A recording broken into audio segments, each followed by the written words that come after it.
The perfect home on the planet. This video is purely for entertainment and does not infringe on copyrights or laws. The rights to the novel and image belong to the original author. We do not claim ownership. Don't like waiting and want to listen to this fanfic in full now? Subscribe to our Patreon, where you'll find the best fanfics. Chapter 226, Winter's Arrival on the Plateau. The New Year's Eve celebrations were over, just as the chaotic, fresh days after landing were supposed to end there.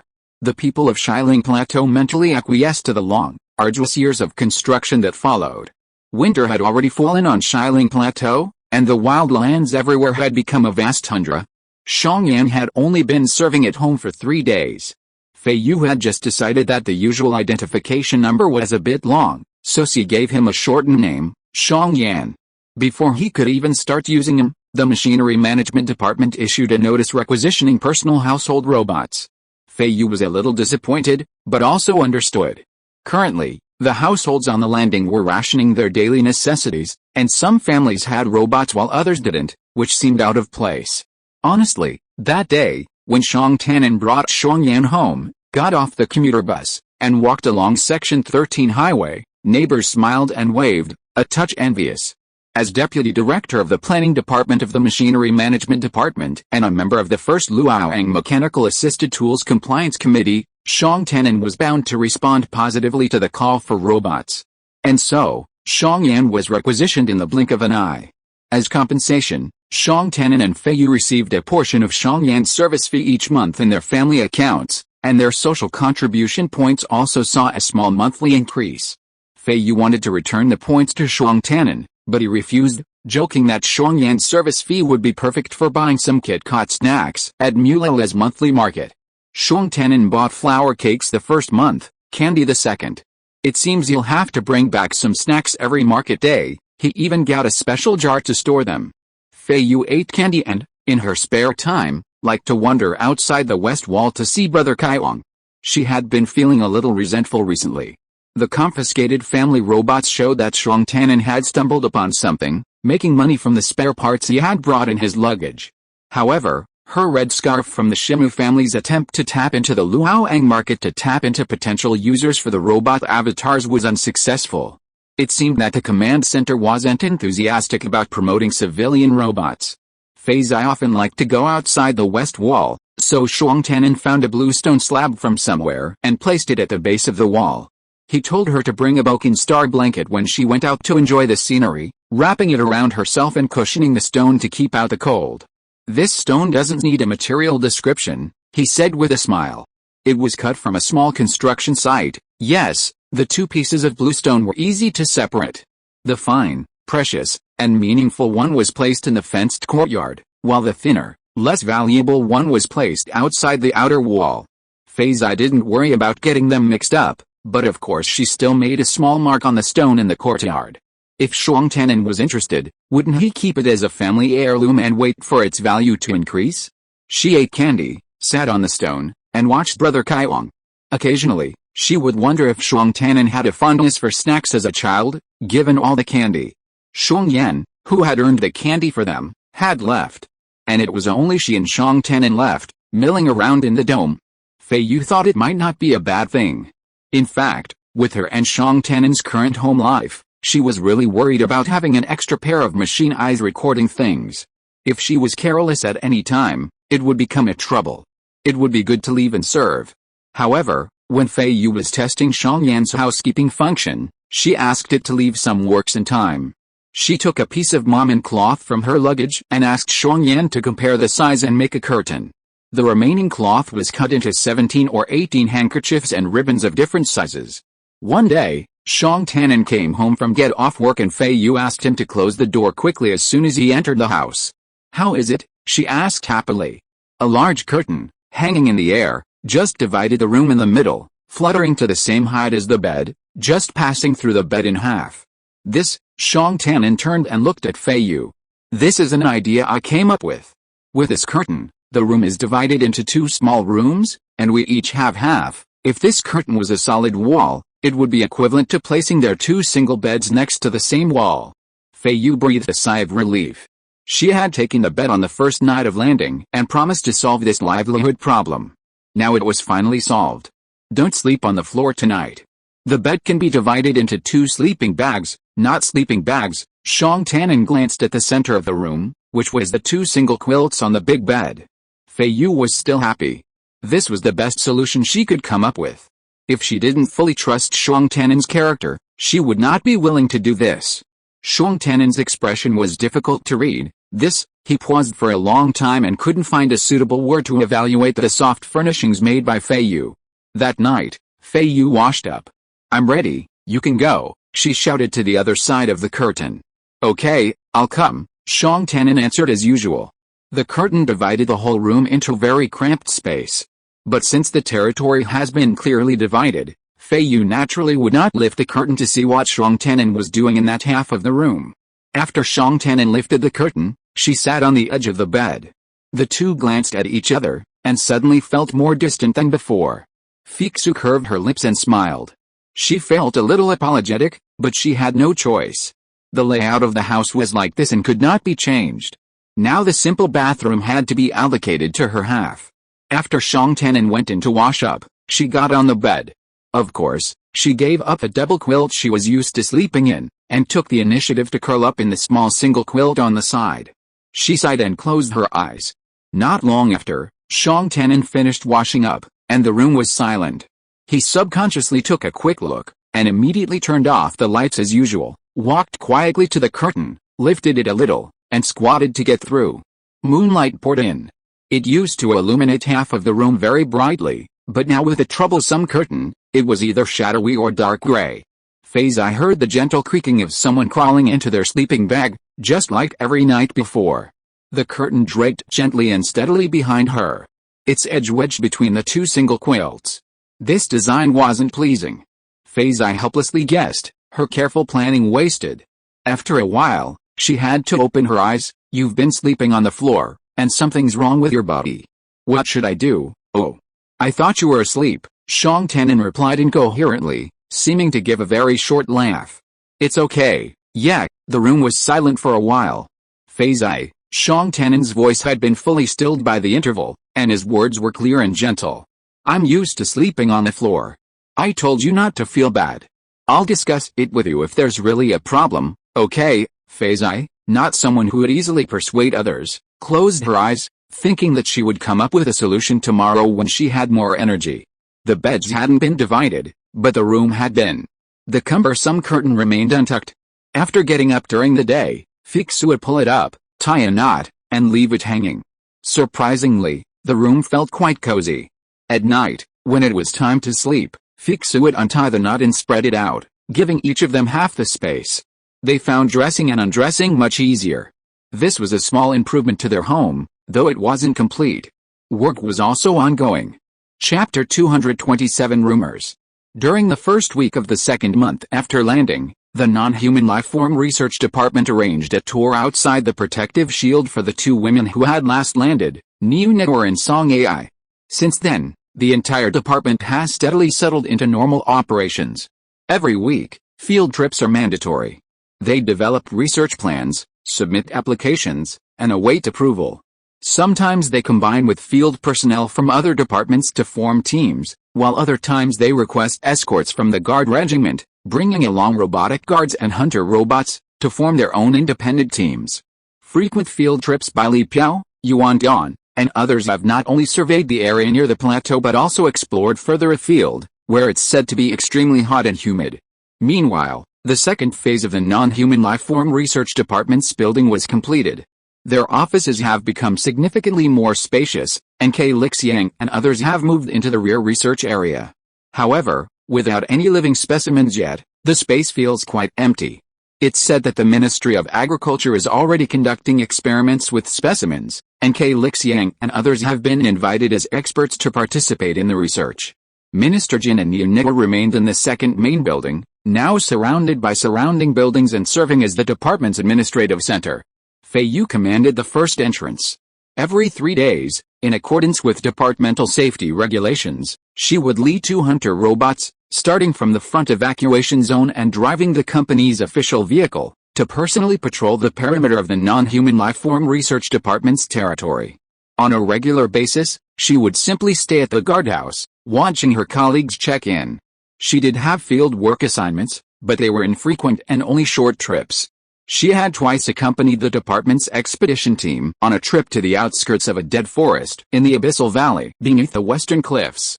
While Qi Changgong and his team gathered dried fruits from winter branches for research, she stood by, admiring the scenery and listening to the crackling of ice in the glacier.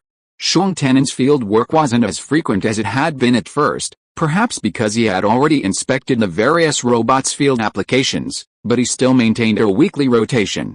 As everyone followed the established procedures, the bridge at the entrance and exit of the protective shield became a renowned gathering point. Not only did no fewer than 100 field workers pass through daily, but their families also found ways to wait there whenever they could. Especially on regular off-duty days, when overtime was out, the bridge would be filled with eager family members, all of them older women. Ultimately, the community offered to few recreational activities. The rumor initially spread within a small circle, but by the 16th day of the third month of the Luoyang calendar, Feiyu remembered it clearly. It was indeed the 16th day. She had heard the same rumor from various sources. At noon, her old neighbor who was training in Kaolachi, Mrs. Yin, who is now the assistant director of the propaganda department's manuscript department, suddenly called her via video. She hadn't had a chance to meet her since landing. Mrs. Shang, have you heard? What? Mr. Je seems to be dying. Feiyu was stunned for a moment. I don't quite understand. Mr. Je's dying? Mrs. Yin on the projection screen widened her eyes and lowered her voice, but it was obvious that she was not very successful. The sound in her throat rose eagerly, and she was even a little uncontrollable. Without waiting for Feiyu to respond, she continued, it's Mr. Je who lives on the same floor as us in Kaolachi. I remember that their family lives next door to yours, and my family lives next door to yours. It's that Mr. Je. God, I can't believe such a thing happened to him. What happened to Mr. Je? Mr. Je's dying and is in the hospital now. Mrs. Yin unconsciously leaned forward on the projection screen, as if this would allow her to get closer. I heard it from others. When I heard Mr. Je's name, I thought it might be someone with the same name. But before our recruitment team went to war, we had never heard of anyone with the same name and surname. Besides, the person who told me about it also lived in Huayan community, where Mr. Je lived. I was so worried. How could someone with the same name and surname live in the same community? I tried to video call Mrs. Je, but it didn't go through. I called twice, but there was no signal. My heart was pounding. Could it be a rumor? Mrs. Shang, do you think this could happen? We just landed not long ago.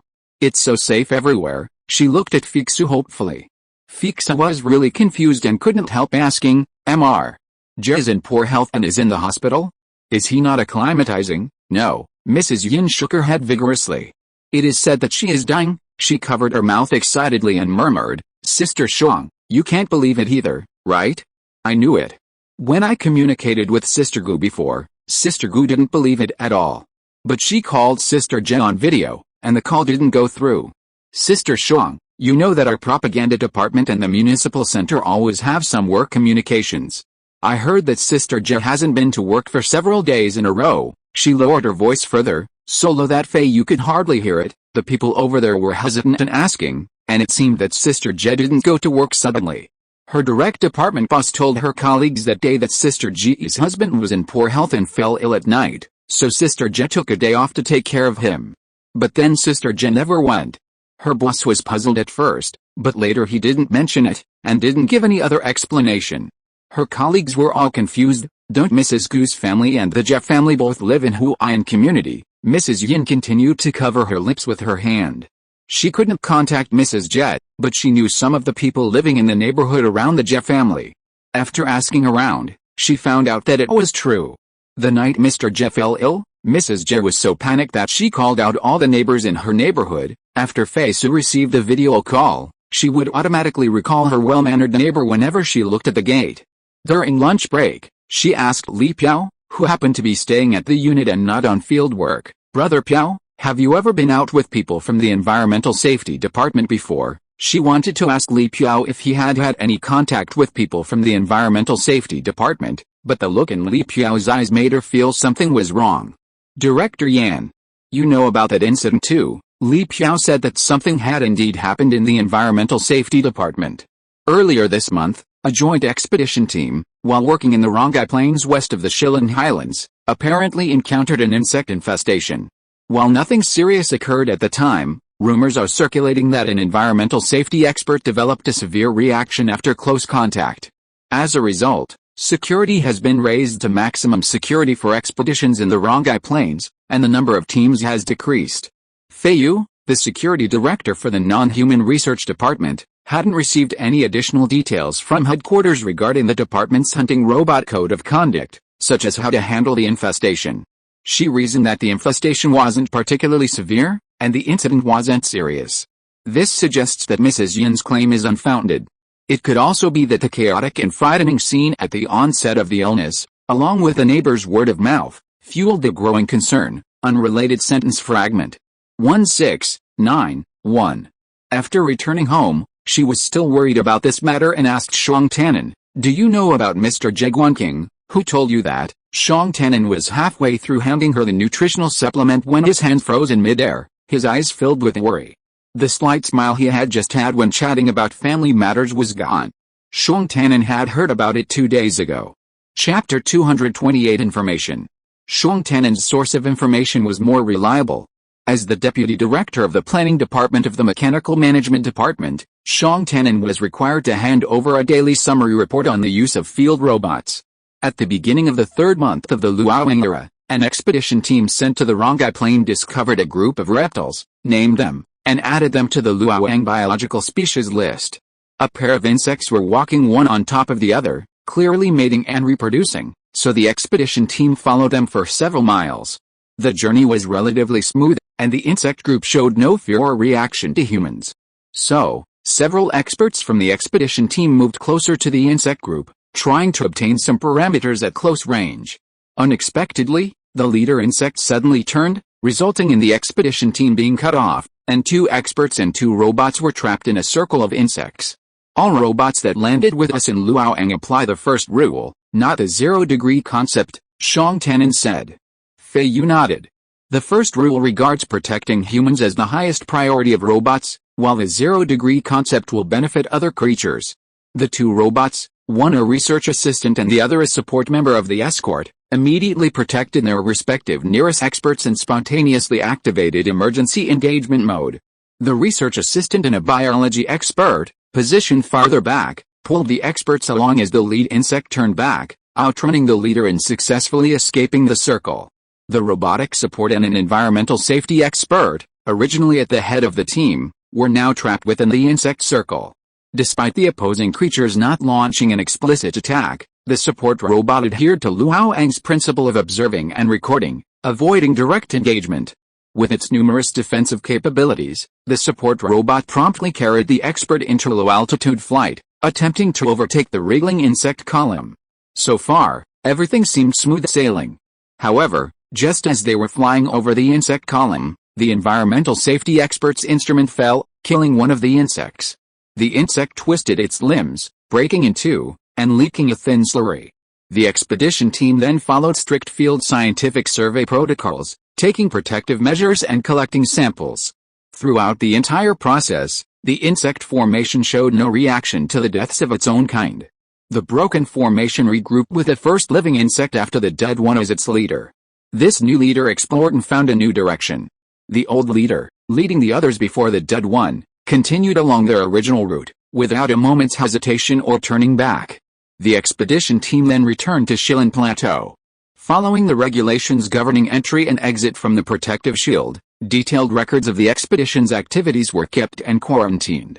Because of the incident involving the splashing of Luoyang biological fluids, although preliminary inspections revealed no human or equipment impacts, all members of the expedition team remained in quarantine for the maximum buffer period.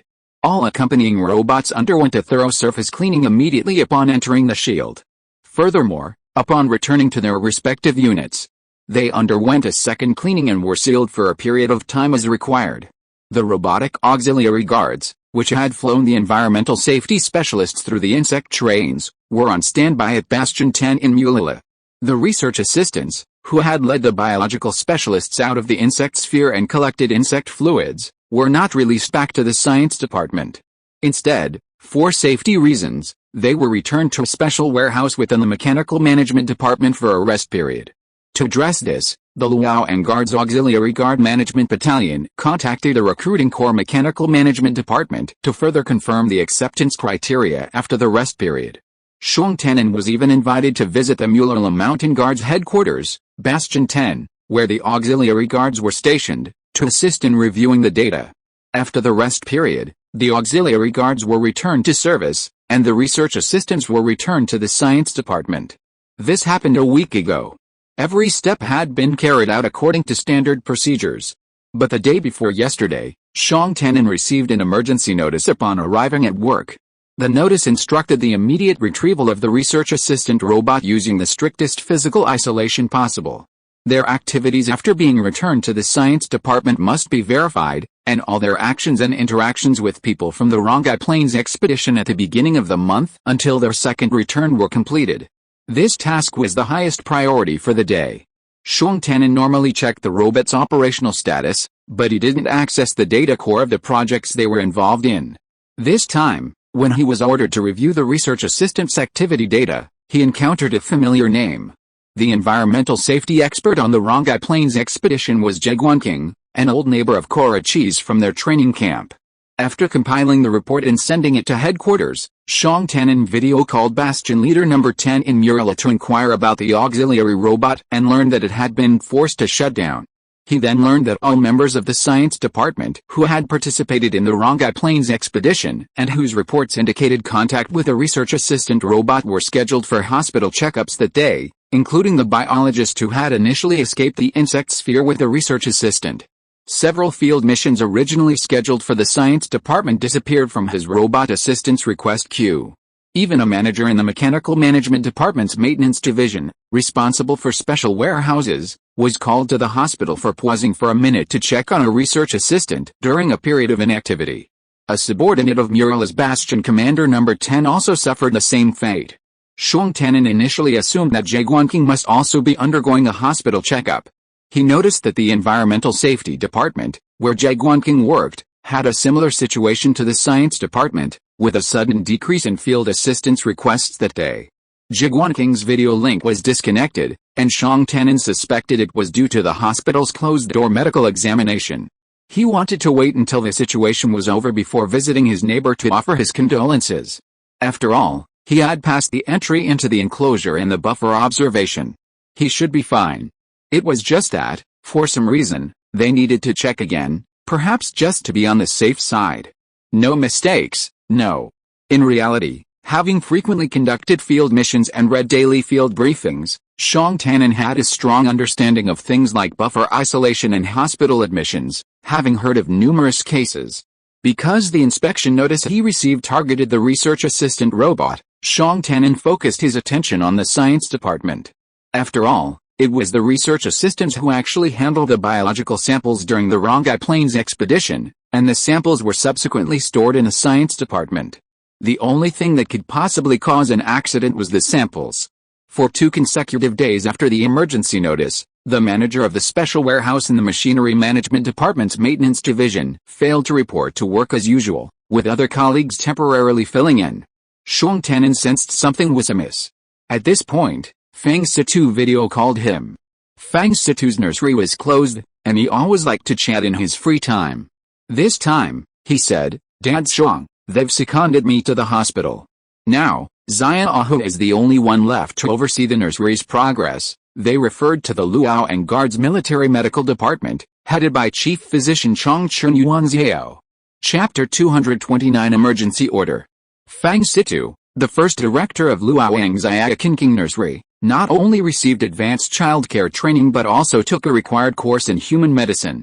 He was chasing a material allocation official at the Roundhouse Command Center, hoping to obtain some educational facilities and materials through special channels. Your Zia Kinking is still a long way from being completed. Why do you need internal materials now? The director of the allocation department, who had been hounded by Fang Sita for 2 days, was terrified. Brother, let me be honest. No matter how big the Chuxiu is, there's a limit to what it can hold. We'll follow the rules on who gets it and when. What's yours will definitely be yours. We'll take it one step at a time. Just submit a proper application through the system. If your request is reasonable, we'll definitely allocate it to you. Don't be ridiculous. If I could submit an application through the system, I'd still come to you. Feng Situ's eyes turned red with anxiety. Xiao Qingqing had finally found a location. It was in the Mulala Hills, in a valley near Dangbao. This was truly the core protection area of the guards. It was better than the vacant lots near the major residential communities he'd found, greatly highlighting the importance of his future generations. He was only slightly worried about the baby's return trip to see his parents. The bus ride back to the community seemed a bit far, but that didn't matter. The school bus would definitely be the most secure and comfortable, ensuring the little ones were happy. Feng Situ was finally very satisfied with the location, but his only complaint was that the construction progress was as slow as an ox pulling a cart. Feng Situ was thinking, why not he and Huo Jing build some small educational facilities first? Once the nursery is built, the educational facilities can be installed directly. He didn't want much, but before the nursery is built, these materials needed for the later stage cannot be applied for through the system. So, he chased the people from the allocation department everywhere, trying to get special channels. Daddy, I won't call you Director He anymore, let's not be so formal. To be honest, I'm not doing this for anyone, isn't it all for our common offspring, my dear baby? We live a hard life here, but no matter how hard it is, we can't let the children suffer.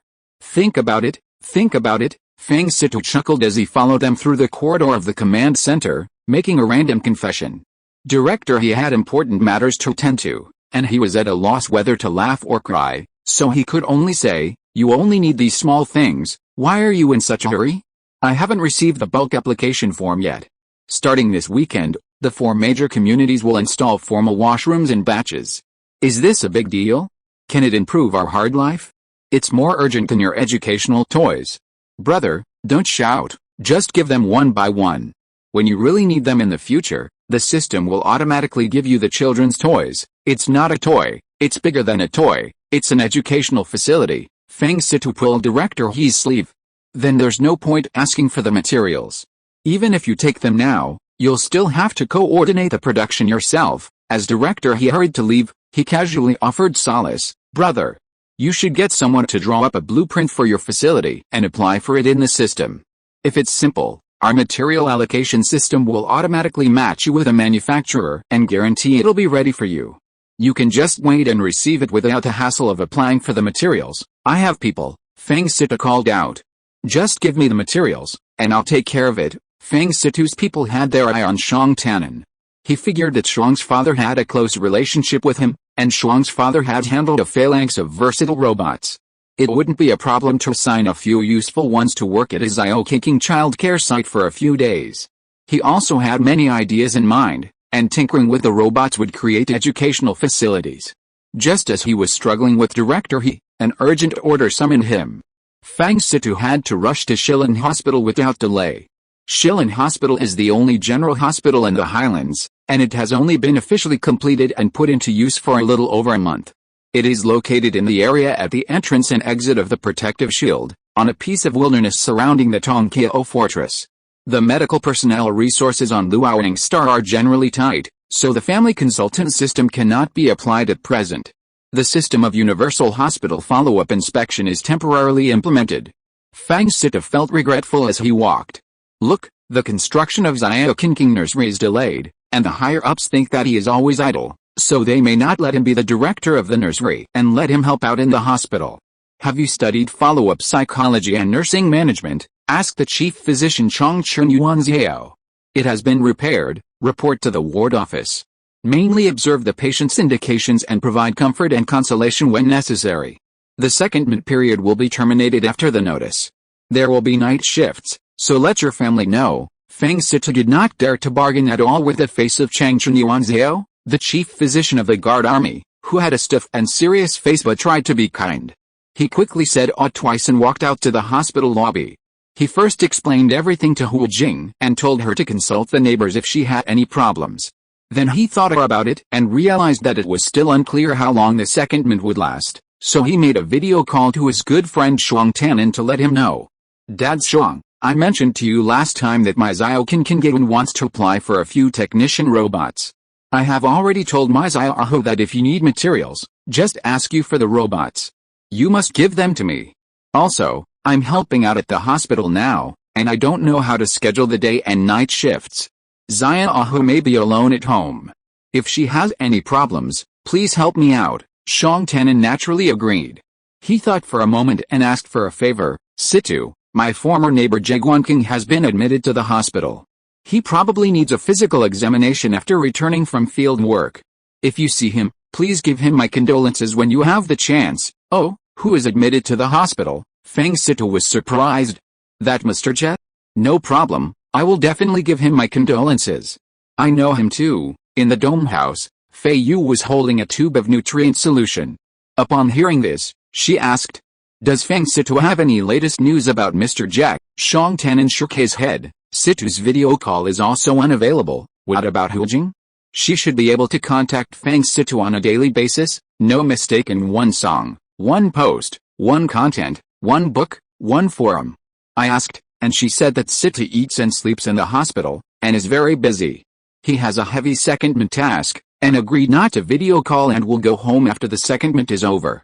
I didn't mention the inspection sample to her, for fear that she would think too much when she is alone at home. Feiyu nodded, and suddenly remembered to ask, then the special warehouse manager in your department who went to the hospital for a follow-up examination, has he returned to work? Still not. Feiyu frowned. Sister Yin said that Mr. Je is dying, and Sister Je can't be contacted. Sister Gu went to inquire, and Mr. Je alarmed the neighbors that night. This afternoon I happened to ask YC about the situation of the Je family. YC said that Sister Je should have gone to the hospital with them. Their neighbors said so. Now, Huayan community is still the same as usual. The two stared at each other under the light. After a while, Shang Tanin said, Eat, the hospital is here, everything will be fine. If you're listening to this novel on a channel other than Fanfic World, it means they downloaded and uploaded it without effort. We cordially invite you to visit our channel, Mundo Fanfic Novelis. There you'll find the original version of this story and you can explore many other novels of various genres. We're waiting for you to immerse yourself in a world of incredible novels. Chapter 230 Death. Over the weekend, the four major communities celebrated a joyous occasion. The bathroom issue had finally been resolved. Feiyu stayed home, waiting for the construction team to arrive and install it.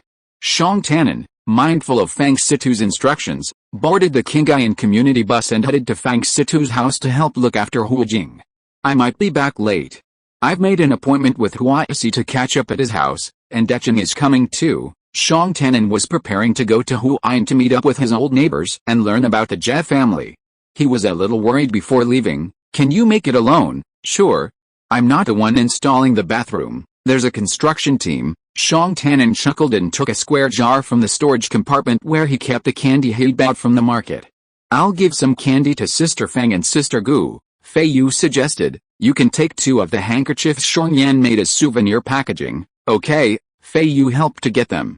Turning back, she saw Shang Tanin holding out 2 hands full of candy and shaking some back into the jar. Leave some for you. He turned to her and smiled sheepishly.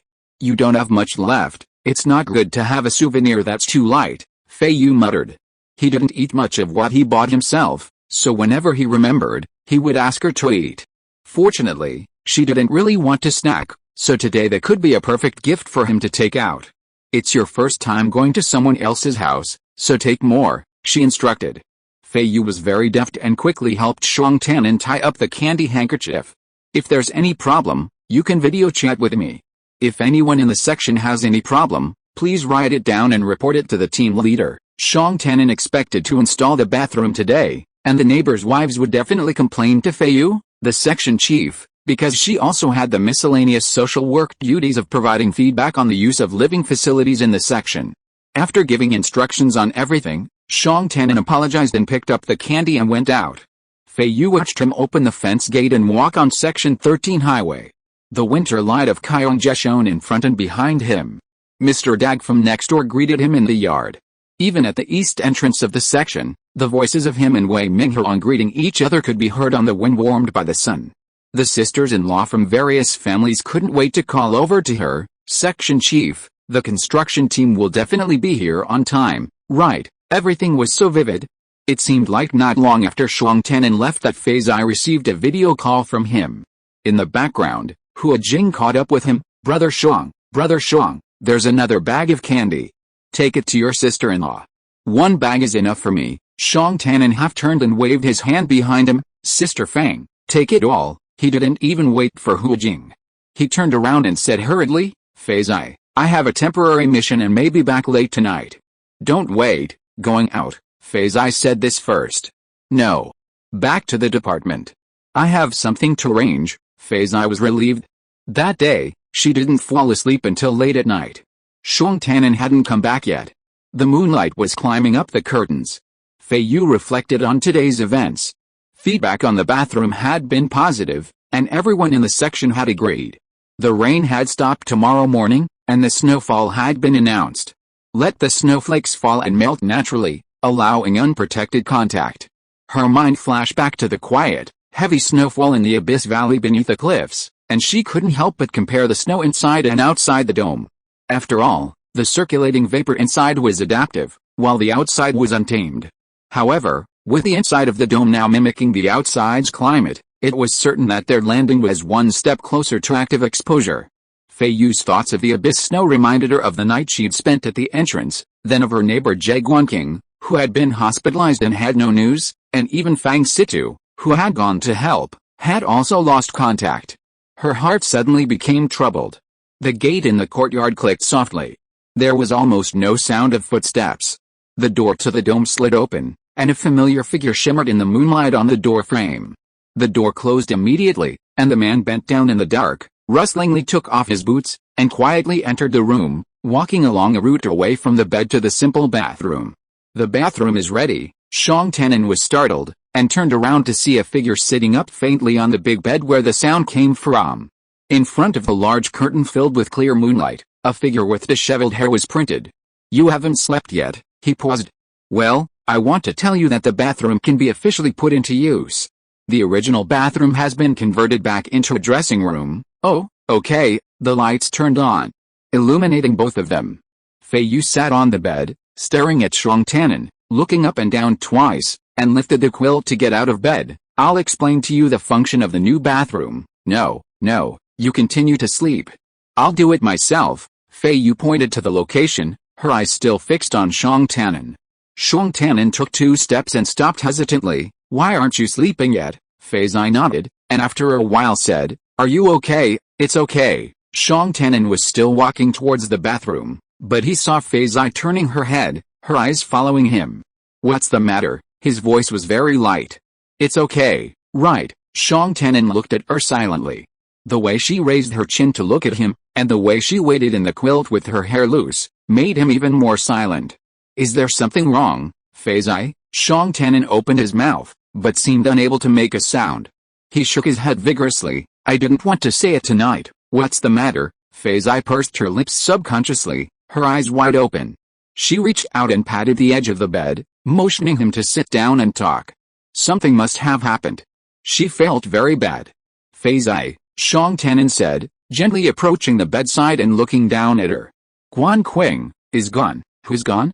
Where did he go? Shang Tanan was silent for a long moment before he murmured, Fei Zai, Guanqing is dead. Fei Zai sat up straight in her bed. It took her a while to realize that Guanqing was Mr. Ge's name. That neighbor who had been so polite in koalas, who had once said things like you women are good at what you do, but who was actually a very family-oriented man, was now in the hospital and hadn't been heard from since. How did he die? She asked in disbelief. Are you sure? Or is it just a rumor? Today, an observation post on the Rongai Plains sounded the alarm, discovering a swarm of insects. Command dispatched a mobile field team, and I received orders to rush back to the headquarters to work overtime and provide rear-end support. The field team successfully captured a male insect, but while continuing to capture the female, a guard soldier was unfortunately swept by the insect's tail. I went to Tongkio to supervise the inspection and cleaning of the field robots and heard about the hospital, Shang Tanan said, lowering his head. Guanqing died before noon today. Before noon today? Feiyu blinked, her whole body stiff now, as if only her eyes could move. Before noon today? Let her think about it. At that time, Shang Tanan pushed open the fence gate and walked to the road, wanting to catch a ride to see Hu Jing and her old neighbors and inquire about the Jie family. At that time, Brother Qi was shining brightly, and in every courtyard, the neighbors' wives talked loudly from afar about the bathrooms they were going to install. She shook her head, trying to imagine the same moment, the polite young man lying on a hospital bed, his face haggard, or perhaps in some other, grayish, decrepit look she couldn't imagine, his last breath stopping at his lips. No, I don't like death, she murmured, a little dazed. Chapter 231, Traveling in the Wilderness. Jigwanking's funeral was scheduled for another 2 weeks later. By then, all the people who had gone to the hospital for follow-up examinations had come out, and even the soldier who had been mopped up by the female insect had miraculously recovered. Physical examinations showed that all of Lucky's physiological indicators met the health standards. To ensure that the accident would not happen again, he was still kept in the hospital for care and monitoring. This is what Fang Situ said. His secondment was not over, but Chen Yuanzhao magnanimously gave him a day off, and he spent a night with Hua Jing. After that, he still had to go back to the hospital to schedule with the people in the medical department. 3 days before the funeral, Mrs. Yin video called Feiyu, sister-in-law Shang. Do you know, she was a very emotional person, and her eyes turned red after she said a few words. I know, Feiyu nodded. Our propaganda department is helping to organize the funeral. Sister Jia. I heard she's on the verge of a mental breakdown, Mrs. Yin sniffed hard. She's in the hospital now, with someone taking care of her. We can't go into the hospital to visit her. Sister Jia and the funeral team insisted on going home so she could personally pack up Mr. Ge's clothes and belongings. The funeral team was afraid Sister Jia wouldn't be able to handle the shock, so they wanted to have her close friends come along and help. I've already signed up. Can you go? Mrs. Yin sniffed hard again and said in a muffled voice. The funeral team said the Jia family's house has been cleansed from inside to outside. I'll go, Fei Zai replied. On the eve of the funeral, when Shang Tanan accompanied Fei Zai to the Jia family's house, they could already hear faint cries coming from the house. Inside and outside the Jia family's yard, a dozen men stood silently. Yin Decheng and Gu Huaisi were among them, as well as some who were probably the Jia family's new neighbors. Some women were guarding the door, while others were gathered inside the house. Sitting on the edge of the bed, Chu Mianmian leaned on Mrs. Yin, almost losing her shape. Sister-in-law, I'm sorry for your condolences, Chu Mianmian sobbed, then raised her eyes, vaguely seeing Shang Tanan and Fei Zai, and tears rolled down her cheeks. Shang Tanan went out quickly. He was considerate and didn't want Chu Mianmian to see him, someone else's husband, anymore, to avoid getting more sad. Fei Zai stayed in the house. The layout of the Jia family was almost exactly the same as hers, even the new bathroom was not omitted for installation in the Jia family. She stood silently among the women, looking in the direction of the bathroom that Mr. Jia would never see again, and suddenly her mind was distracted. There were so many new facilities, so many flourishing or weird new Luoyang scenery, and that gentleman actually abandoned them like this, leaving behind a crying person. Why? Why is this? Feiyu knew she couldn't handle such a scene. She was also tongue-tied, unable to find the words of comfort that would make someone forget their tears and sorrow. She could only step forward and say, dryly, Mian, please accept my condolences. The chill of the night, fresh from the heights of Shilin Highlands, permeated the Jia family's courtyard, while the stars shone brightly in the sky. Shang Tanan and Yin Decheng stood together, looking at each other in silence. Shock, disbelief, discussion, and inquiries into the truth, they had all been through the past 2 weeks. Now, they could only listen to the widow's cries and carry out the funeral rites step by step. Should someone go inside and urge them, the neighbor whispered, looking at everyone. It's almost time to burn Brother Ge's funeral clothes. Yin Decheng glanced around. His wife, Feng Huer, was a member of the funeral team, and his family were once good neighbors of Jigwanking. He murmured a low sigh in response and leaned into the house. Feng Huer sat on the edge of the bed, looked up, wiped her eyes, and gently stood up. Immediately, another sister-in-law took her place and leaned on Chu Mianmian. What's the matter? Feng Huer asked hoarsely. Is everything packed? It's almost time to go. Yeah, Feng Huer sniffed, turned back to the bed, squatted at the knees of the dazed Chu Mianmian, stroked the back of her hand, and said, Mianmian, it's time to take Brother Ge's luggage. The night was endless. Outside the Jia family's gate, there were crowds of people. The military vehicles of the guards filled the road in front of the courtyard. Chu Mianmian's crying suddenly rose, piercing the silent night crowded with people and vehicles. The women in the house were immediately a little confused and moved. Someone shouted, "Count the luggage again." Feiyu counted silently. When the number she counted in her mind matched a number reported by others, she looked away and helped carry a package. "Help my Mian with you." Feng Huer took a break to whisper to Gu Huaixi's wife Yu Keilu and several neighboring sisters-in-law, "I'll go see if our leaders have arranged enough cars. I'm afraid many people have come here without signing up. Ask the head of the household group here to coordinate the community shuttle bus," Yu Keilu said quickly in a low voice. Feiyu looked at Chu Mian, who was walking out surrounded by the female relatives and was crying so hard that she could hardly stand, and followed the group out of the house. This saddest person has forgotten her existence, while others can still summon rationality in their grief that is not as deep as hers to help her deal with worldly affairs. Chu Mian is now the loneliest person in Luoyang. Feiyu felt pity. "I'll do it." Shang Tanan walked out from the people waiting outside the yard, took a few steps forward, walked to Feiyu's side, and took the package.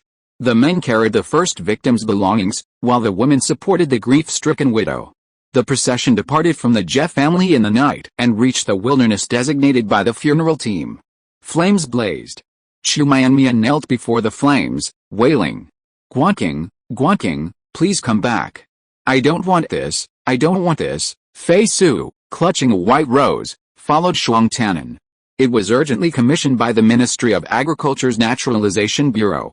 The small number of species carried by the Chuxi were not yet ready for a trial breeding program, and they had no plans to introduce alien species into the Taros so quickly.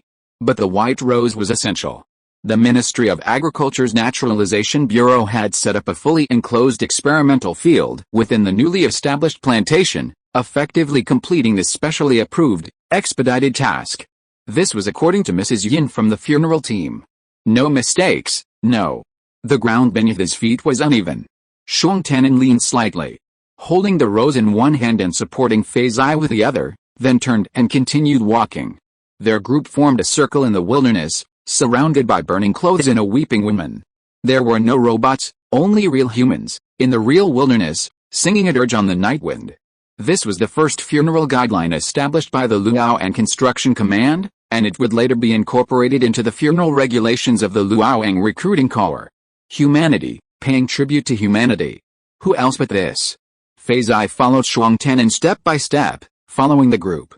Across the firelight, among the ranks of the guard representatives, she saw a familiar face, Qi Changgong.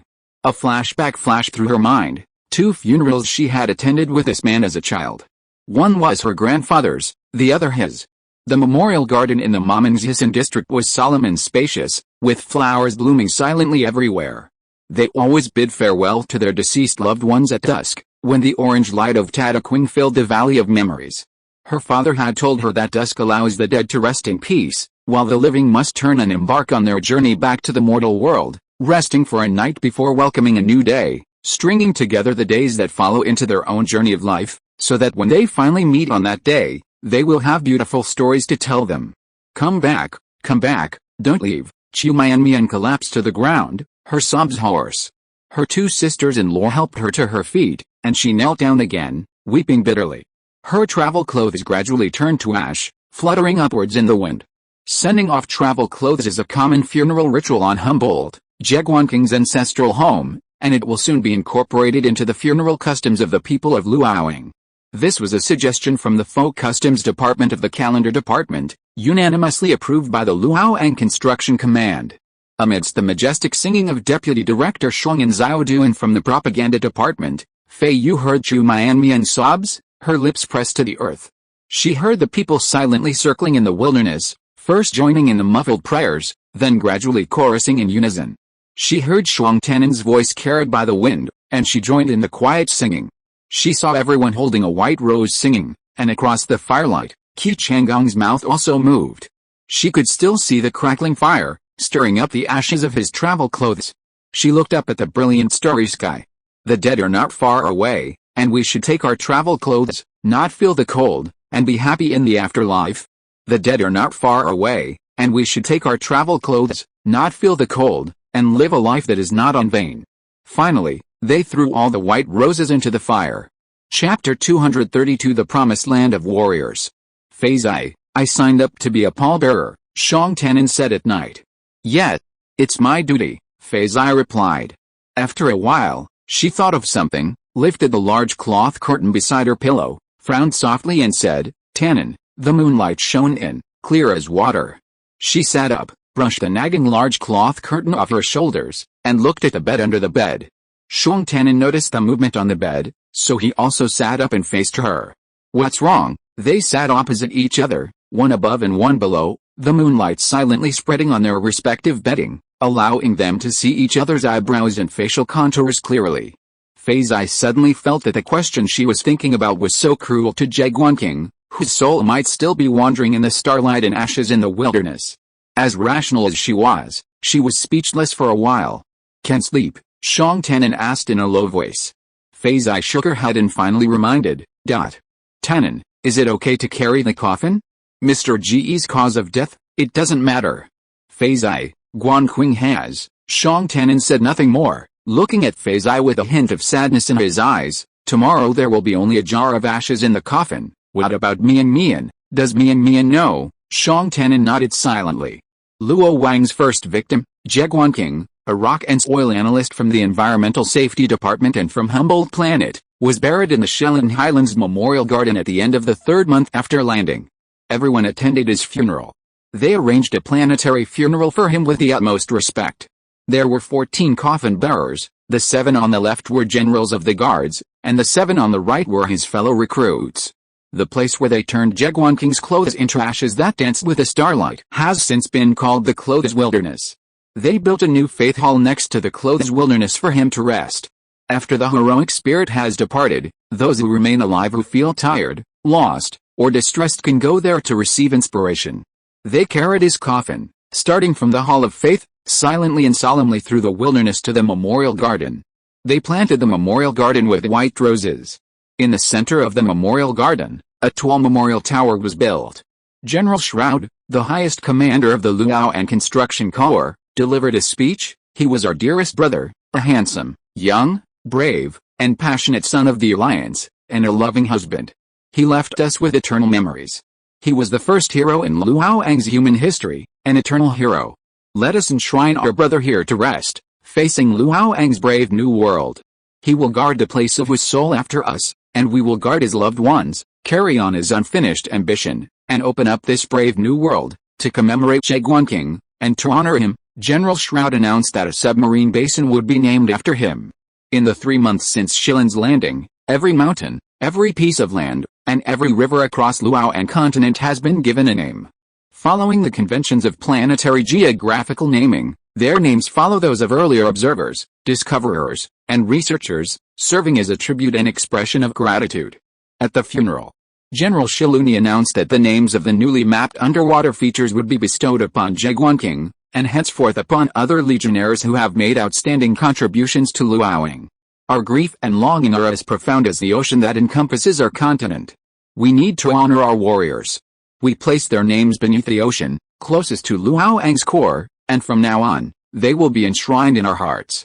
From now on, the warriors' spirits, like the ocean lingering around the continent, will forever linger on this land where we live and strive, east of the Shilin Highlands, past the Qinping Mountains, the Wao Alluvial Plain, the Kabai Delta, and through the Maya-Alo Islands. Across the newly named Shiluni Trench, lies the Geci Basin.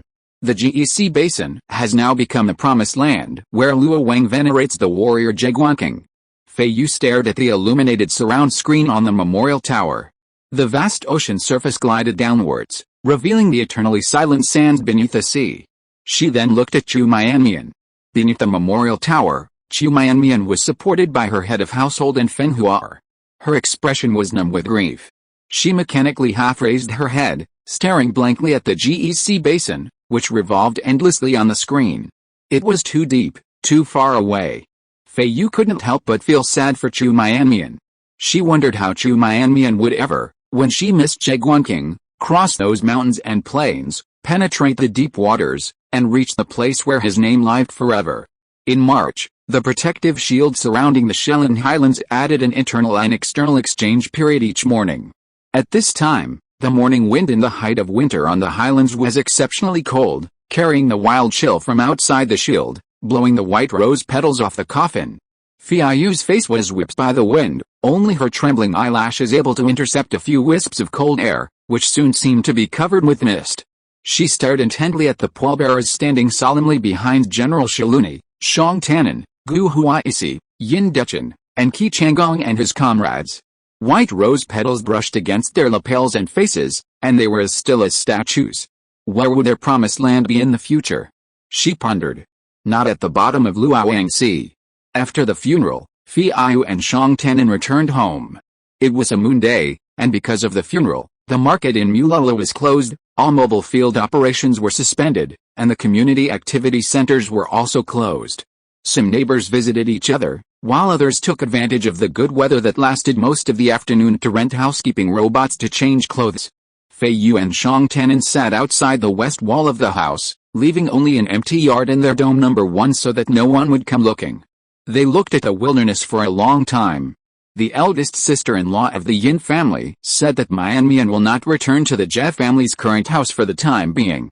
She may continue to recuperate in the hospital for a while, Feiyu said. They are afraid that she will live alone in the original house and will think of Mr. Jia when she sees other people's houses. Shang Tanan thought about Chu Mian's shaky appearance of crying and collapsing at the funeral. He vaguely recalled meeting her at the dinner party at the Mulala camp on New Year's Day. She greeted him with an elegant and gentle smile. He also remembered Jegwonking running back with a smile to clean up the dormitory when they were training together in Kaolaki, and chatting with him about family matters. There was always something blocked in his chest. It's better to recuperate for a while, he said. What will happen to Mian in the future, I don't know.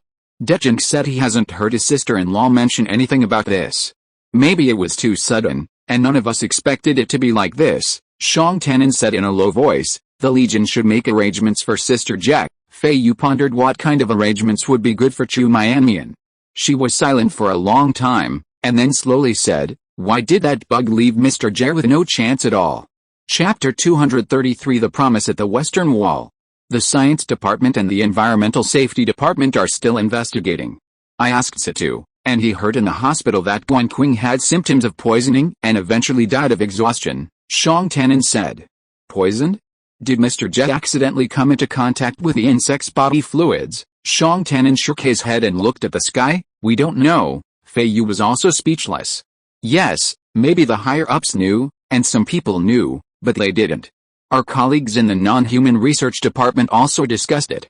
If it was really the insects that caused his death, and not some other activity after Mr. Jia returned from that expedition, Feiyu frowned. Researcher K said that the Rongai Plain is now in the insect breeding season. If this problem is not solved, it will be a fatal threat to everyone who goes there to investigate. Your department has also started to participate in the insect project. Shang Tanan was surprised and nervous. No, it's just that Researcher K and Li Piao and the others have also been to the Rongai Plains. They didn't know Mr. Jack, but after all, Feiyu looked up at the sky. After all, we've come together, with similar missions, so we can't help but feel a sense of sympathy. Birds of a feather flock together. She thought of the hastily built memorial garden. The memorial tower stretched high into the sky. At its base, within the first ring and first cell, Jegwonqing's ashes were buried. Are you afraid? She suddenly asked softly. Shang Tanan stared at the sky as Brother Kyong moved through the clouds. A thick white cloud would cover it, then move it out. Sunlight would sometimes shine on the tundra before them, sometimes disappear. No, he began. I'm willing to go to any desolate planet at the end of the alliance and turn it into a home for others to rise and fall. Then I can travel to even more distant stars. Feiyu glanced at him sideways, staring at him for a long moment. Are you so eager to achieve great things? Shang Tanan turned his head and remained silent for a moment. I'm alone, it doesn't matter. I'm willing to do something, he whispered firmly. Feiyu, do you miss Maman? I will definitely find a way to send you back to Maman, me. Feiyu tried to understand the meaning of Shang Tanan's words, and smiled quickly. It doesn't matter to me. There's no rush for this matter. Anyway, apart from raising funds for the repurchase, I have nothing else to do, and I don't have any pressure in life. I can be anywhere in the next few years. She paused. You don't have to worry about me, but going home is indeed a topic that makes people feel confused, depressed, and even sad again. They just came. Feiyu looked at the sky in the distance. For some reason, her expression gradually became heavy. and her voice became a little ethereal and low. Tannen, if I am like Mr. J before I go back, Feiyu. Shang Tannen turned his head suddenly, and his voice was so loud that Feiyu was startled. Her inexplicable melancholy dissipated at once, and she frowned slightly, staring at him, her voice returning to its normal coldness. I just want to say, I won't blame you, okay? She shrugged. I'll have to ask you to preside over the funeral. I just wanted to tell you this in advance. She said the last sentence very quickly, as if it would be stuck in her throat and unable to be uttered at any time under Shang Tannen's extremely condemning eyes. Shang Tannen stared at her, maintaining the same posture for a long time. His dark pupils flickered with light. And Feiyu glanced at him, turned her head calmly, and continued to look at the sky in the distance. On the other hand, I will help you take care of it. Her voice sounded softly after a while, her face tightly pressed together, not facing the person next to her. Although it doesn't sound good, don't worry. That night, a little after the lights-out curfew, Shang Tannen lay in his sleeping bag, looking at the moonlight outside the window, and did not fall asleep immediately. He was thinking about Jigwanking. Several neighbors gathered on the Chuxiu ship. At that time, they were fantasizing about Luo Wang. Who knew that it would be the last time they saw each other? After that, they landed separately and there was no chance to meet again.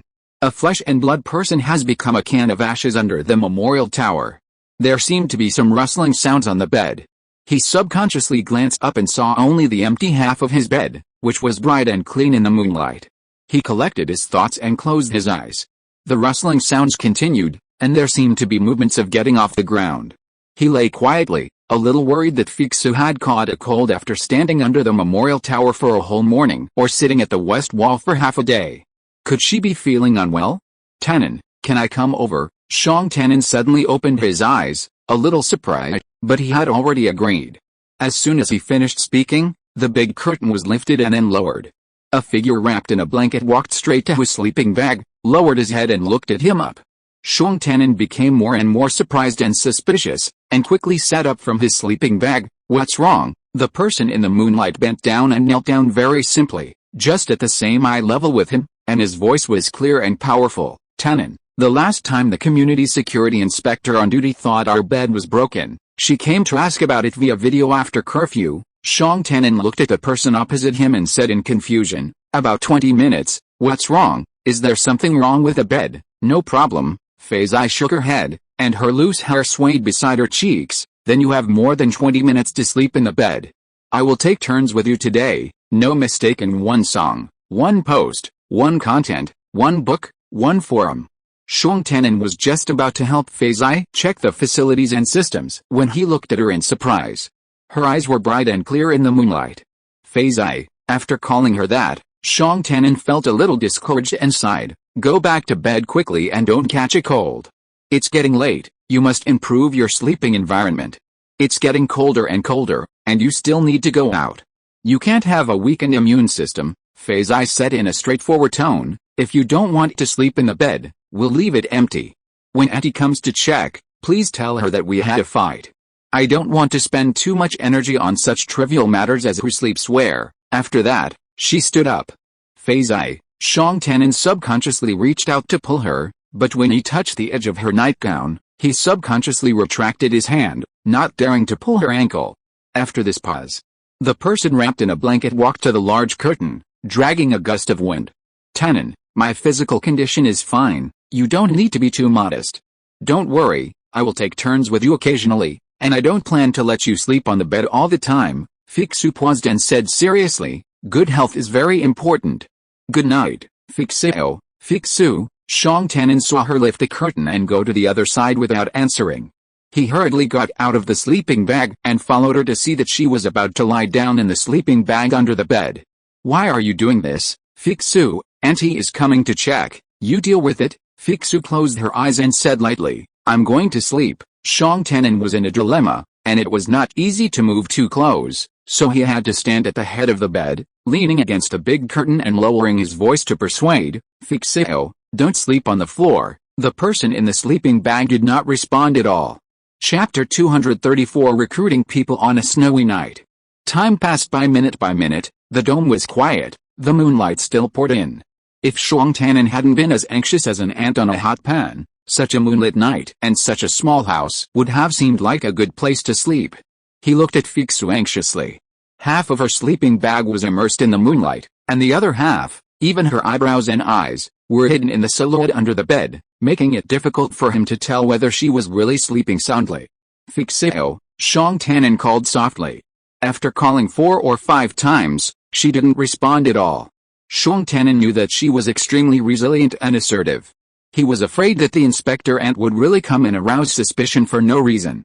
After a moment of silence, he had to frown and jump onto the bed first, occupying his position so that the signal of the facility could be transmitted normally.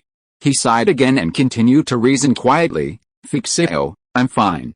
I said that if I can't bear it, I will discuss it with you. I never mention it because I can bear it. There was still no response from the ground.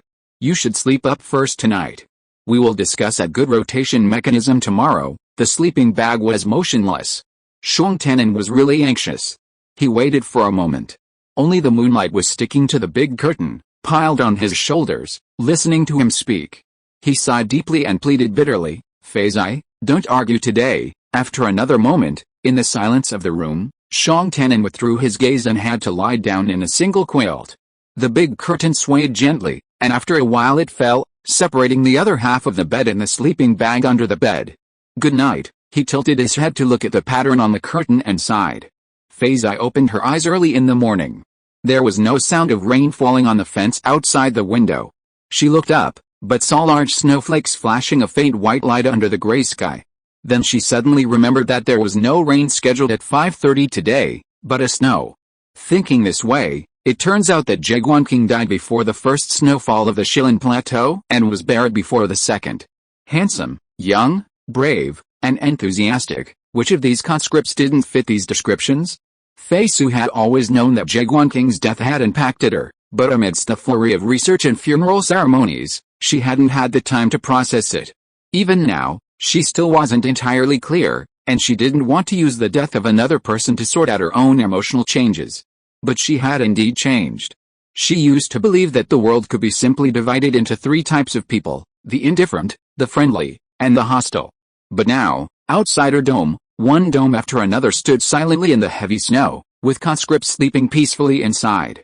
Contemplating this scene in the stillness of the morning, she felt a stronger connection to her neighbors, whether acquaintances or strangers, whether friendly or indifferent. On the vast Luoyang star, there was only this Luoyang continent.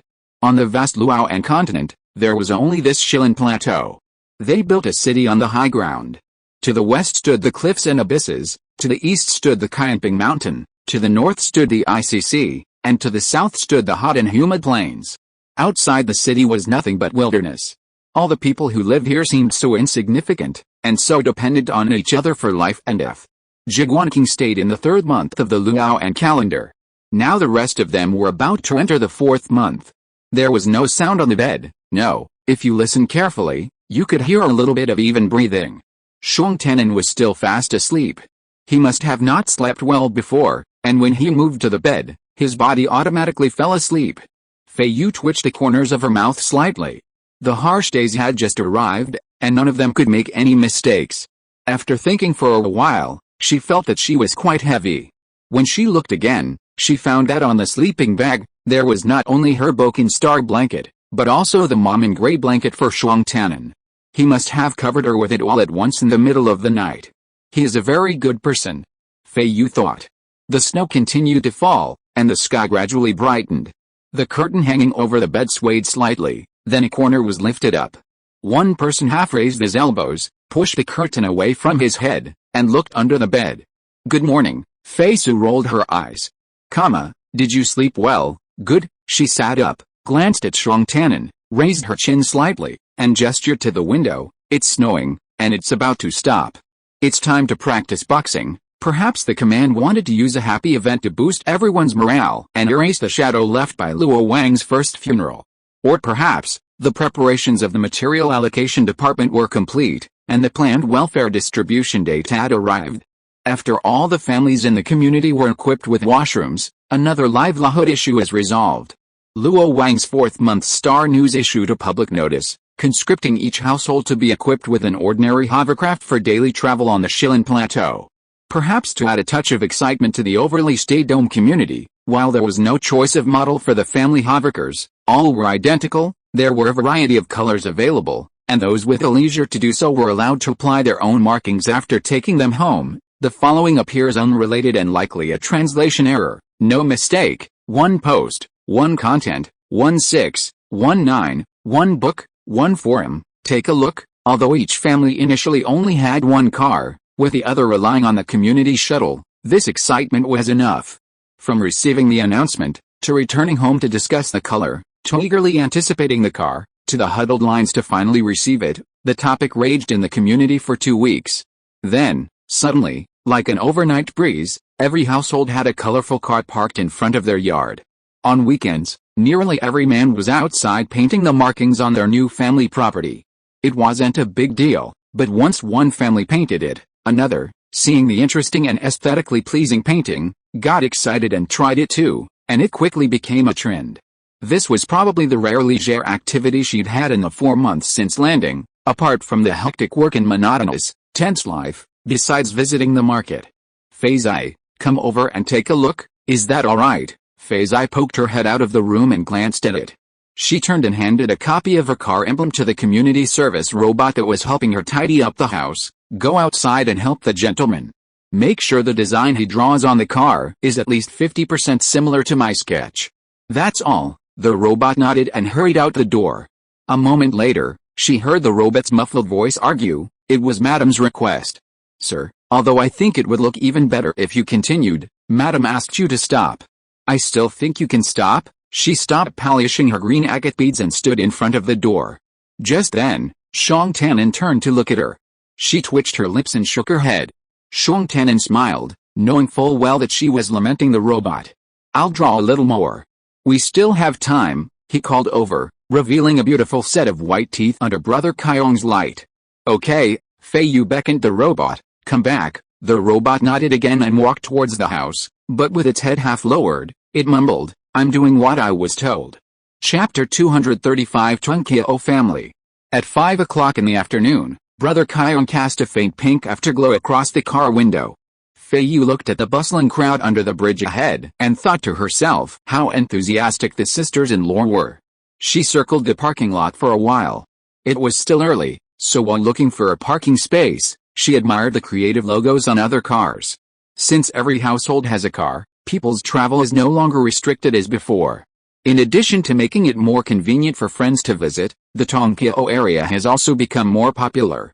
Whenever someone in the family is away on business, the family members always like to wait under the Tongkyo bridge after get-off work. This scale has been growing since the Jaegwonking incident. The Tongkyo family group has become a scene in Shiling Highlands.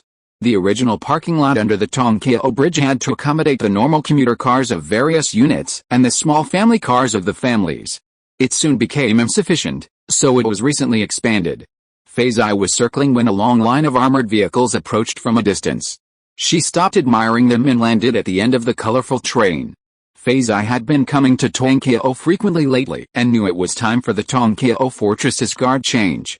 She parked her car, took out her dinner, left the parking lot, and headed towards Tongkyo. Not long after, the sound of uniformed military boots echoed behind her. Hi, Sister Xiong. You're here? Feiyu peered into the chattering crowd and saw it was Mrs. Yin, Feng Huar. Hello, Sister Yin, she greeted. I saw your Mr. Shuang's name on it, and I knew I'd run into you today. Feng Huar pointed her finger upwards, and Feiyu looked up. On the illuminated statistics screen floating in the air at the bridge entrance, the names of various field staff members scrolled by. Most of them had not yet returned, so Xiong Tanin's name didn't appear for a while. A lot of people went out today, Feng Huar joked. Is the weather outside nice or something? Feiyu was not in a hurry at this time, so she stopped to chat and asked, is Mr. Yin going to build a house outside the city? Not at all. I asked him the same thing. Why is our Shilin area still so half-barren? Their construction department is going to expand outward. He said no, it's just a routine learning task. It seems that their construction department regularly sends people to join the inspection team organized by the brother unit to show their appreciation and broaden their horizons. That's my guess, Feng Huar chattered happily. I got excited for nothing. I thought we had opened up another settlement. Now it seems that it's too early. Hey, Sister Shuang, it's been a long time since we last saw you. How are you and Mr. Shuang doing recently? Everything is fine. How about you? We're fine too. Hey, we got a yellow car. How about you? Orange. Oh, the colors are similar, Feng Huer said cheerfully, but then her expression darkened and she sighed. Sister Ge's, her voice dropped. She wants to move, did you know? Mr. Guantanan mentioned it, I know. Feng Huer was about to move closer when she heard the clatter of military boots. She immediately stood at attention, an eager smile on her face, and glanced towards the bridge. Sister Shuang, the soldiers have been relieved. Feiyu turned to see two groups of guards saluting each other, an officer shouting commands. The noisy women chatting in groups of 3 or 5 quieted down and watched from the sidelines. The rotation ended soon after, and the officer who had shouted the commands turned and saluted 2 higher-ranking officers wearing purple-flowered collars. The purple-flowered officers nodded, and the commanding officer shouted, leading the remaining group of soldiers towards the bridge. The 2 purple-flowered officers turned sideways and joined the group. By this time, the shift at the bridge entrance had concluded, and the sisters-in-law immediately became lively. Their faces lit up and they all smiled and casually greeted, "Hello, sir." The 2 officers, perhaps unwilling to be too distant, all glanced over and nodded slightly. Feiyu glanced and saw they all looked familiar. One was Xiao Wenfei, who had visited her stall before, and the other was Qi Changgong, her old rival and now a stranger, her long-term servant for 15 years. "Hello, sir," Feng Huer joined in the chant. When their husbands were away from home, they sometimes relied on these guards for support, so the families treated the soldiers and officers with great respect wherever they went, and whether they knew them or not, she naturally made sure to greet them. Feng Huer watched the officer go up the Tongqiao, then she continued chatting with Feiyu, picking up the previous topic, leaning forward slightly. "I heard that Mrs. Jie applied to the housing department to live in the memorial garden, next to." Even with her cheerful and talkative nature, she couldn't continue for a moment, and shook her head and sighed continuously, "Next to the memorial tower. The housing department will never let her live there alone in misery." This topic is always so heavy, and it always makes her feel depressed when she talks about it. Seeing Feiyu silent, Feng Huer waved her hands heavily. "No more, no more, let's wait for a while. When Mrs. Ge's mood is calmer, then we will go to see her. No mistake, 1 song, 1 post, 1 content, 1 book, 1 forum, 1 6, 1 post, 1 content." "Yes, then I'll invite you, Sister Shuang, and invite UK Lu and the others too. We gentlemen shouldn't go. First, I'm worried they might be busy with work and not have time. Second, hey, we can't let Sister Jie see them and think of Mr. Jie. Mr. Jie. God really hates his talent. Even I feel bad for him every time I think of him. Such a good man." Feng Huer sighed several times and raised her hand. "Sister Shuang, look, your Mr. Shuang's name has appeared." "Right." Feiyu looked up. It was indeed Shuang Tenen's name, still not back. She chatted for a few more words, then went to the guard to scan his ID and board the bridge. Brother Qiong was about to fall asleep when he was lifted by the clouds in the sky, illuminating them with a bright red glow. At the end of the bridge, 2 officers walked side by side. It has to be changed. So many people gathering at the bridge entrance every day for no reason. It's not right. Qi Changgong frowned. Indeed, Xiao Wenfei nodded, but we can't chase them away, as it will affect the unity between the military and the people. Besides, these female relatives are not blocking the official passage. They are just chatting and waiting for people. He laughed and said, "There's really nothing we can do." The 2 of them went down the bridge steps and were about to enter the hall. Qi Changgong happened to glance at the bridge behind him and stopped immediately. "What's going on? Are family members allowed to cross the bridge?" Xiao Wenfei turned around and frowned when he heard this. He took a closer look. The family member was walking alone on the bridge with a rustling gait. He didn't look like someone who sneaked past the guards to look over here. He looked a little familiar. He opened the communicator and checked the bridge security system, then smiled. This person is not a pure family member. He is the director of robot management of the non-human department. He is probably here to pick up the department team. Their department has a field team today. Qi Changgong hummed, took another look, and saw that the man's face was looking at him flatly. He turned his eyes away indifferently and walked into the hall with Xiao Wenfei. Chapter 236 Waiting for Return. Lixiang, assistant director, senior researcher, and biologist at the Non-Human Lifeforms Research Department, led a team today on a long journey to observe species on the Ajiwari Peninsula, south of the Rongai Plain.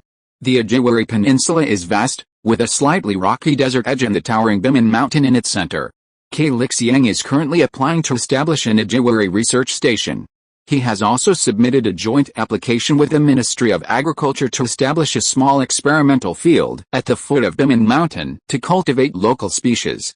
This application is undoubtedly approved, as the Ajiwari Peninsula is very far from the Shillin Highlands, where the current landing personnel are settled. Furthermore, the Planetary Geography and Climate Department is currently investigating another feasibility of renovating the Ajiwari Peninsula. In the future, it may be necessary to separate the peninsula from the Rongai continental shelf, diverting ocean water through the gorge and thereby adjusting the microclimate. This would ultimately transform the Ajiwari Peninsula into an island in the ocean, significantly reducing any unforeseen risks associated with cultivating species there. The Non-Human Lifeforms Research Department's Ajiwari Peninsula project will begin soon. Feiyu has recently been assigned the task of preparing a safety report on the robot deployment within the project. At this point, Qi Changgong's team hadn't arrived yet, so Feiyu went to the staff break area, where, as expected, there were several familiar faces. Chief Yan, is your non-human division sending out a team today? Each department had a set rule. If a department independently sent out an inspection team, a robot manager would be present to greet them at Tongkeo. This manager would oversee the cleaning and maintenance of the robots as the team returned to the shield buffer.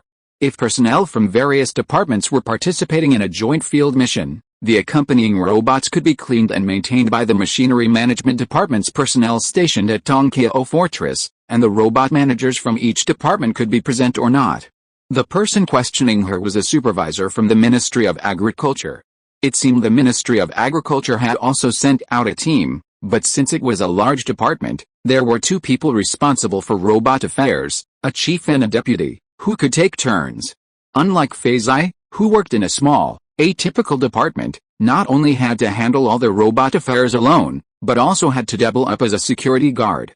The non-human division was small, often teaming up with other sister units, so Feiyu's visits to Tongkeo Fortress were rare. Today, Qi Changgong had taken most of the department's personnel and hunting robots, draining the department's coffers. She couldn't come. Feiyu returned the greeting.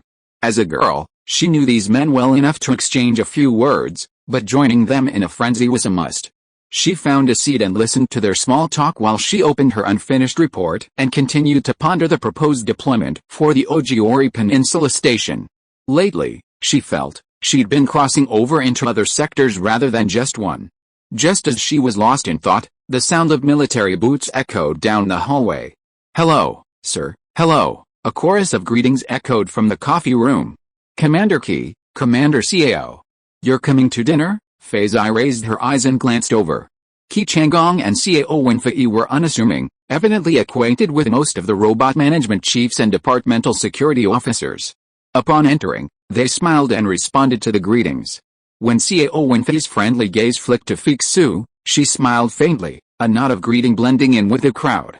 Her eyes inevitably met Qi Changgong's, and with a lingering smile on their faces, they passed each other calmly. "Old Zheng, you've been working hard again today? How are you? How are you doing?" "Good, good.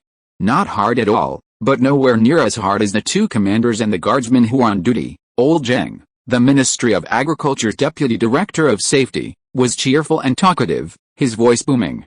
He cheerfully took out a nutrient supplement and said, "Before our field team returns, I'll eat it too. It'll be a hassle to worry about dinner later and disrupt work." This humorous remark set the tea room ablaze with laughter, and several people joined in, shouting, "Eat, eat." The atmosphere was harmonious. Dinner had indeed arrived for the staff stationed at the shield's entrance and exit bridge fortress. Feiyu, with nothing else to do, took out her own nutrient supplement and sipped it while continuing to ponder her report. Qi Changgong glanced at her casually while listening to the others' chatter. Not long after, an announcement rang out from the tea room, "Agricultural Team 4, please return." "Agricultural Team 4, please return." Old Zheng groaned, gulped down his dinner, and hurriedly stood up. "My team's back. I'm off to work. Enjoy your meal, everyone." Qi Changgong and Xiao Wenfei also gulped down their nutrient supplements, stood up, and left. They're quite dedicated, Feiyu thought. Soon, several more field teams were waiting to return, and the tea room announcements kept ringing. This was the moment Kyungjae was about to fall from the Shilin Plateau, and it was usually the peak time for field teams to return. The return was a normal entry into the enclosure, with inspections and buffer observations in order. There were no other emergencies requiring the use of the Special Situation Channel. Although the few who heard the announcement and left for work had to finish their dinner in a hurry, they were generally relaxed and walked briskly. Comprehensive Team 6, please wait for your return. Comprehensive Team 6, please wait for your return. Feiyu looked up from her report and couldn't help but relax her brows. Xiong Tannen had been accompanying Comprehensive Team 6 today, so they should have returned safely. Not long after, a notice came calling for Team 1 to wait for their return. Feiyu closed her report, nodded briefly to the remaining people in the tea room, and went out to the robot cover inspection area. On the way, a brief report on Team 1's field work was transmitted to her communicator. Team 1 conducted a low-altitude inspection of the 5 capes on the eastern side of the Wishiwili Peninsula today. They traveled to the succulent lotus production area on the edge of the stone desert, obtained its juice samples, and added them to the human edible research category. The Hunter Robot Advance Team encountered a certain arthropod, successfully marked and tracked it, and no danger occurred. The inland observation station at the foot of Mount Bimin was initially located at the southern slope. As she walked, Feiyu highlighted the 2 robots responsible for extracting plant samples and marking Zerg, and inspected the other robots' operations to ensure they were complying with the self-cleaning procedures after entering the enclosure. The doors to the robot entry inspection area slid open quietly on both sides before her. She had already planned everything out.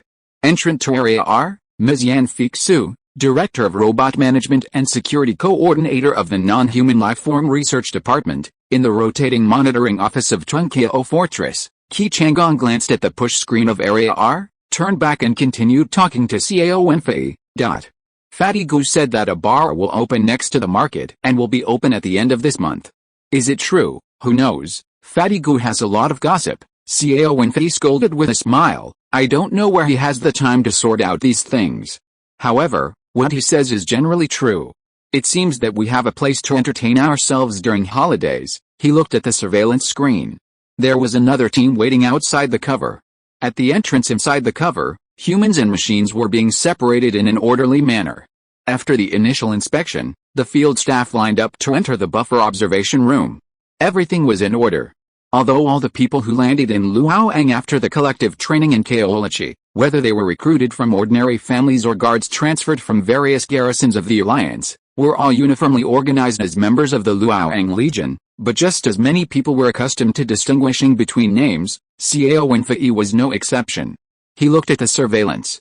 The lights at the entrance and exit were brightly lit. One person after another came back after finishing a day's work. The dusk was getting darker at the other end of the bridge, but the women did not disperse, still chatting and looking up at the bridge. In my opinion, it's time to find a good place for us brothers to relax. They have families to support, and they have housework and cleaning to do on their days off. What else can we brothers do except sleeping and going to that noisy market?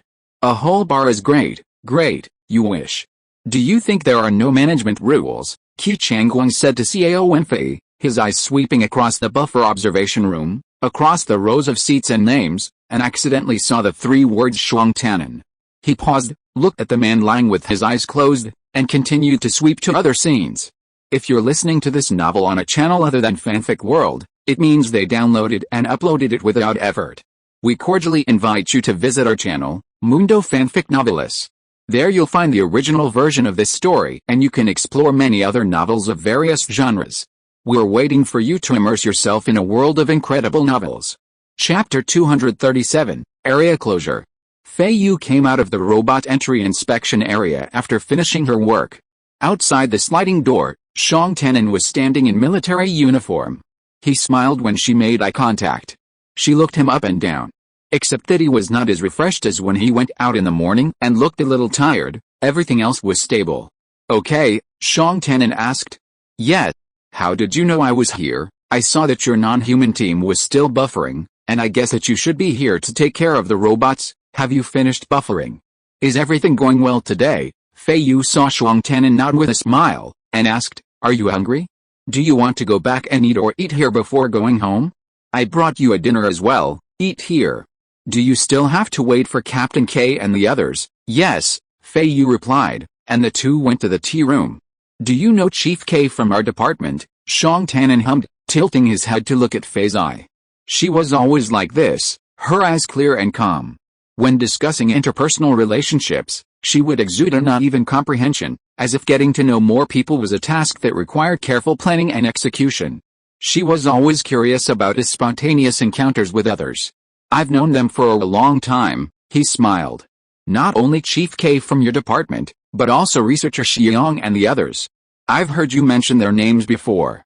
Although we haven't been in the same team during field operations, we'd occasionally run into each other when we were resting at the outpost or crossing paths. We'd get to know each other through introductions." "Oh," Shuang Tanan chuckled softly. In the coffee break room, the original robot managers from various departments had left, and the Tongqiao defense soldiers had finished their dinner. By then, the field personnel, who had finished their work, had gone home. Feiyu and Shuang Tanan entered, having the entire room to themselves, quietly and peacefully. "Let's eat," Feiyu said, sitting across from Shuang Tanan.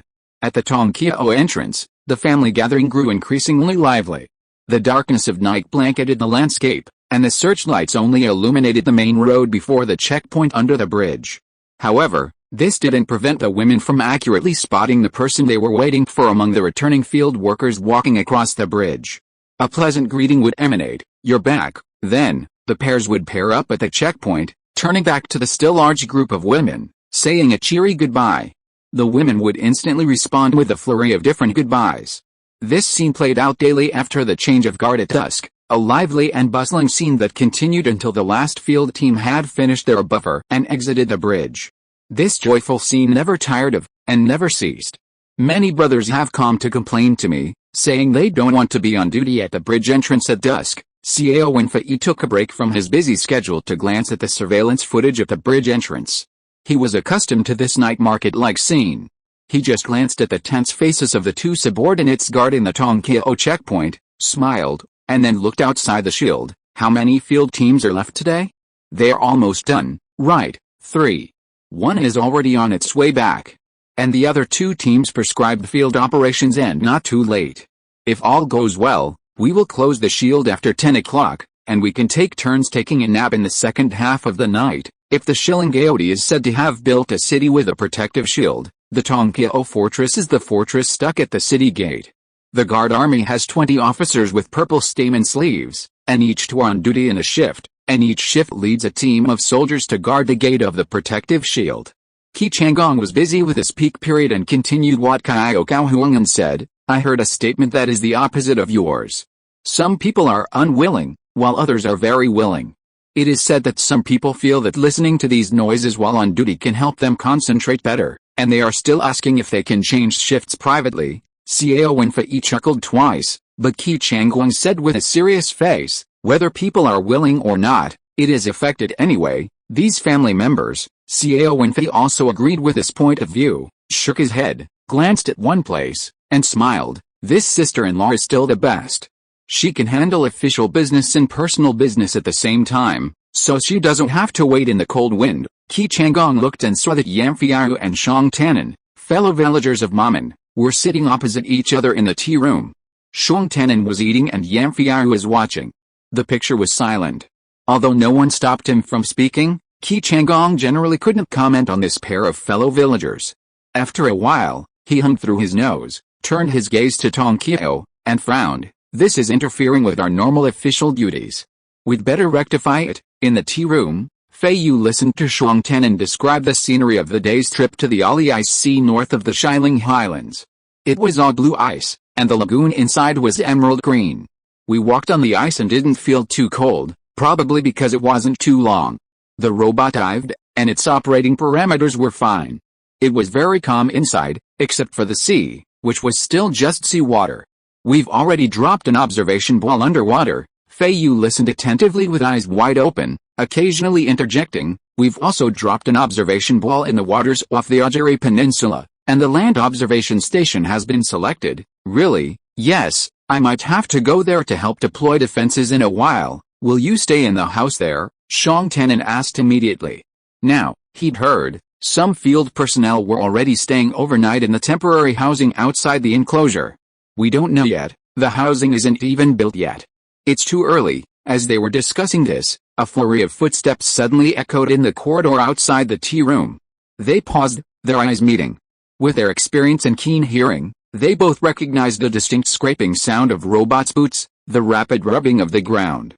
As robots, each movement followed a strict pattern, and in an indoor environment where airborne flight was strictly prohibited, the sound of footsteps that surpassed running and nearly touched the ground could only mean one thing, a serious emergency. Shang Tanan stood up, raised his hand, and pressed Feiyu to keep her seat. He quickly walked towards the door. Please remain in your area for the time being. All areas within Tongkao Fortress are under temporary lockdown. A notice suddenly appeared before him. The tea room door automatically closed. He turned back to see Feiyu standing up from the table and looking at him, both of them with a gloomy look in their eyes. We'll wait here. Shang Tanan returned to his seat and nodded to Feiyu. The two of them sat down again. The room was empty, with only the two of them. Outside, there was a constant sound of footsteps, mixed with human footsteps. Don't be afraid, Shang Tanan said softly. Feiyu raised her eyes and stared at him, shaking her head slowly. She clasped her hands and leaned on the table, very quiet. Shang Tanan looked at her again and said nothing. After a while, he stretched his hand across the table and wrapped his palms around her hands. It will be fine in a while, he comforted. Feiyu looked at him and nodded. He wrote a code name on her hand, which was the first letter of all medical robots. About 10 minutes later, Feiyu received a notice, to Ms. Yan Feiyu, Director of Robot Management of the Non-Human Lifeform Research Department, your work here has been completed. Your colleagues are under buffer observation and are expected to be released in 20 minutes. In view of the temporary blockade and control exercises that will be conducted at irregular intervals inside the fortress tonight, it is recommended that you leave now to avoid further inconvenience to your travel. Shang Tanan also received the notice. Let's go. He took her hand without saying a word. The two walked out of the tea room. The corridor was quiet. After passing through the hall, several robot guards were patrolling the four corners. When they saw them, they bowed respectfully and said good night.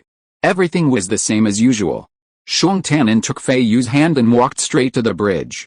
The main and secondary moons had risen and hung in the distant sky, accompanied by a few stars in the blue-black night sky above their heads. Under the bridge, the guards stood at attention. Some of the sisters-in-law were reluctant to leave. When they heard footsteps on the bridge, they tentatively stood on the dim light at the bridge entrance and looked at Feiyu and Shang Tanan. Probably realizing that they were not the people they were waiting for, they reluctantly retreated back into the night.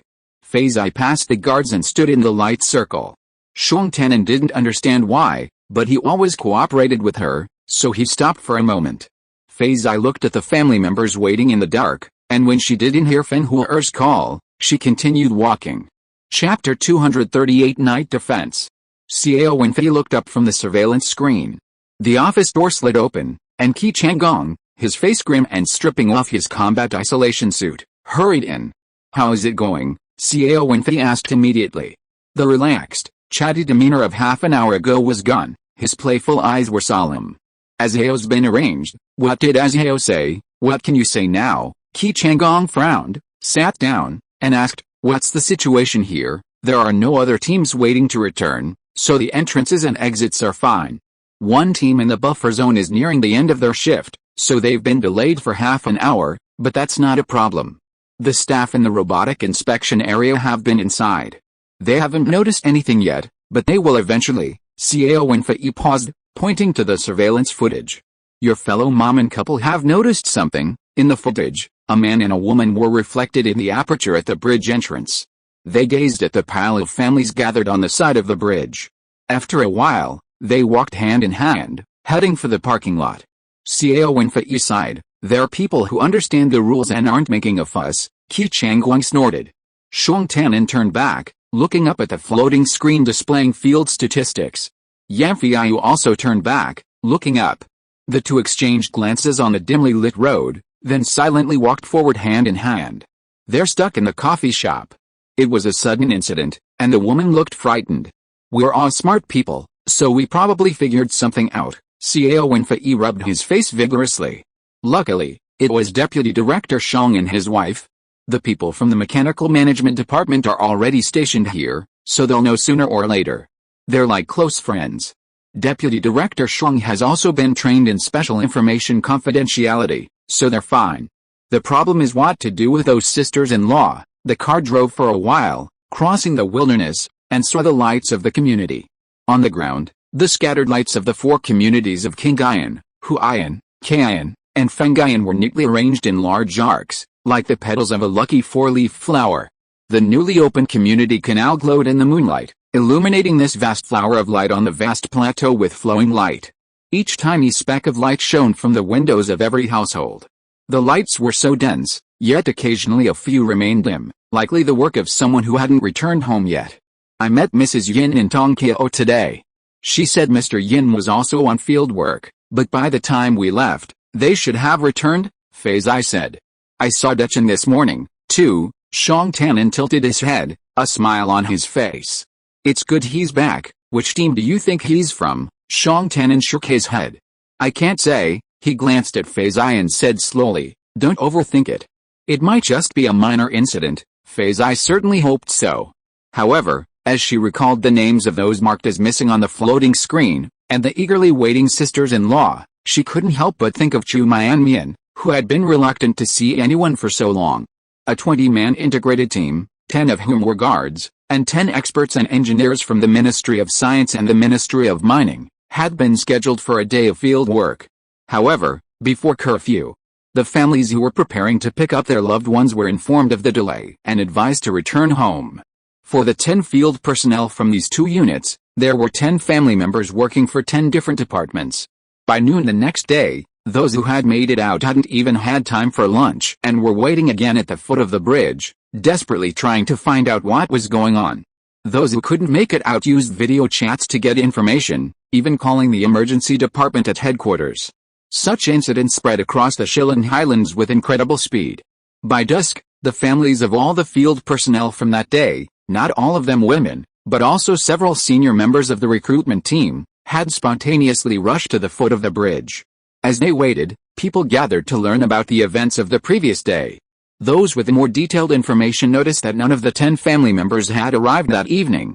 They pointed to another building in the wilderness, the nearby Shillong Hospital, and speculated that, like Chu Mianmian in the first incident, the families had rushed to the hospital to care for their husbands. Many more people were confused and didn't even know the rumored team members or family members, but they were determined to see their families return safely from the bridge. 2 brothers guarding the Tong Bridge, be kinder and don't look so stern and menacing. You need to ignore these family members, remain silent about their questions, and focus on your duties. Do you understand? Gu Jie shouted from the car. Understood, sir. He waved his hand, and he and his colleagues, along with a carload of soldiers, disembarked, their boots clacking, as they set off to take over the defense. The next day, a notice appeared on the Tong Bridge's floating screen. It said that a joint field team had recently encountered danger during an inspection and was receiving observation and treatment at the hospital. Aside from 2 escort soldiers in critical condition, the rest were in good health and would be discharged soon. Everyone is advised to exercise safety awareness when traveling, and we also thank the families for their selfless support. The families looked up at the notice, whispering to each other.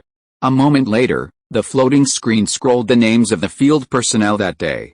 They stared intently, searching for their family members' names, and waited silently under the bridge. Despite the official announcement, friends and colleagues continued to discuss the incident in their daily chats, adding some personal details to the rumors. Command hadn't issued a more specific announcement, but rumors had already pieced together a general outline of the incident, believing it was another expedition to the Rongai Plains, led by the science department, and likely similar to the incident with Mr. Jia. While the rumors were still comparing other possible versions, Shang Tanan sent Feiyu a message shortly after leaving home for work. I'm out on a mission today. If I get home late, don't worry or wait. Feiyu was a little surprised. Shang Tanan had just been out a few days ago, and with his current frequency of field work, how could he be out again so soon? She called him for a video call, but Shang Tanan didn't answer, presumably because his signal had already been transferred to the mission channel. No mistakes. After get off work, Feiyu drove to Tongkio. When there was still a glimmer of afterglow on Brother Kyong's face, a group of returning field workers came over to Tongkio. Many sisters-in-law happily greeted them and waved goodbye to their acquaintances. The remaining family members watched the group go away, and then turned back to chat in groups of 3 or 2. Feiyu saw Qi Changgong take over the defense. After the moon rose, more people came over on the bridge one after another. After this group of people left, no one appeared on the other side of the bridge for a long time. The remaining 10 sisters-in-law under the bridge looked at each other, and someone stepped forward to ask the guard, "Soldier brother, is there anyone else in there?" "My husband hasn't come out yet." My husband too." The sisters-in-law came forward and talked a lot. The soldier stood upright, gazing toward the road. The robotic guard spoke, "Don't worry, ladies.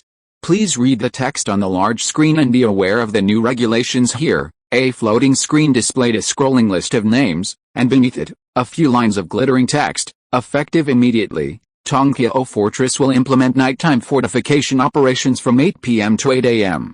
Due to technical and personnel constraints, this information cannot be updated immediately after 8 p.m. Field personnel's return times are based on mission requirements. If there are any changes, family members will be notified via a message from the field communication terminal. Family members are advised not to inquire with the guards after 8 p.m. and to leave Tongkio Fortress on their own to avoid disrupting nighttime fortification operations. Chapter 239 Official Business. The women read upwards, then glanced at the solemn guards, muttering softly, "It's not time yet. Let's wait." After a while, they began asking each other, "If they haven't returned after 8 o'clock, we'll get a message." "Right, that's what I read. 8 o'clock is almost here," a woman said, craning her neck to peer at the darkened bridge. "They should be back by now. What can they be doing out there?" "The other teams are almost back. It's dark here, but there are places where it's bright and clear outside. They might be far away and still working. If they were that far away, they'll be back very late today. Maybe they've already entered the shield? They're buffering now, and they'll be out soon," one of the women said optimistically. "If they were in the shield, won't their field status change?" someone asked confusedly. "Only after the buffering is complete will the field status change to over." Right, the woman asked the others. I was about to say yes, but another woman spoke first, so she swallowed and continued listening. "Then he might really be back and catching up. That's great. Let's wait a little longer." A moment later, the bridge was still deserted. "Hey, did your husband say what he was going to do when he left?" "Of course he would. He got up in a hurry that morning. My husband said that sometimes the mission is pretty clear, and he can give me a rough outline, but sometimes the actual situation changes, and even a brief explanation is impossible. That's why he doesn't tell me anything anymore." It's the same with our family. After he left, I had some free time at work during the day, and I wanted to help him with a new luauing map, but I had no idea where to go. The sisters-in-law chuckled. Amidst the laughter, one sister-in-law whispered, "Do you think that last incident still happened on the Rongai Plain?" There was a moment of silence in the chat group, and then another sister-in-law spoke up. "The Rongai Plain is huge. The entire southwest of our Shiling Highlands is called the Rongai Plain. When it's busy, I heard that 7 or 8 teams go there every day." That's right. The sisters-in-law nodded in agreement, as if to give themselves a shot in the arm. Feiyu looked at the sisters-in-law around her, 15 of them including her. 15 people could be one field team or 2 field teams. On the floating screen, the departments to which the field personnel belonged included Shuangtanen's Mechanical Management Department, the Health and Education Department, the Geography and Climate Department, the Organization Department, the Communications Department, and the Science Department where an accident had occurred. She couldn't see the nature of these people's tasks for the time being. The night wind was getting colder, and many female relatives stamped their feet lightly, looking at the guards standing motionless at the bridgehead, with admiration and a little resentment in their eyes. No one stepped forward to inquire. It was almost 8 o'clock. The sister-in-law who could no longer bear it suddenly shouted, "Hey, I have news. Do you have any? Dear Ms. Yan Feiyu, your husband, Mr. Shuangtanen, is on field work due to mission requirements. Thank you for your strong support." Feiyu raised her head. The women started shouting, "What's going on? What's going on?" They said they're still working in the field. What did your notice say? Same thing.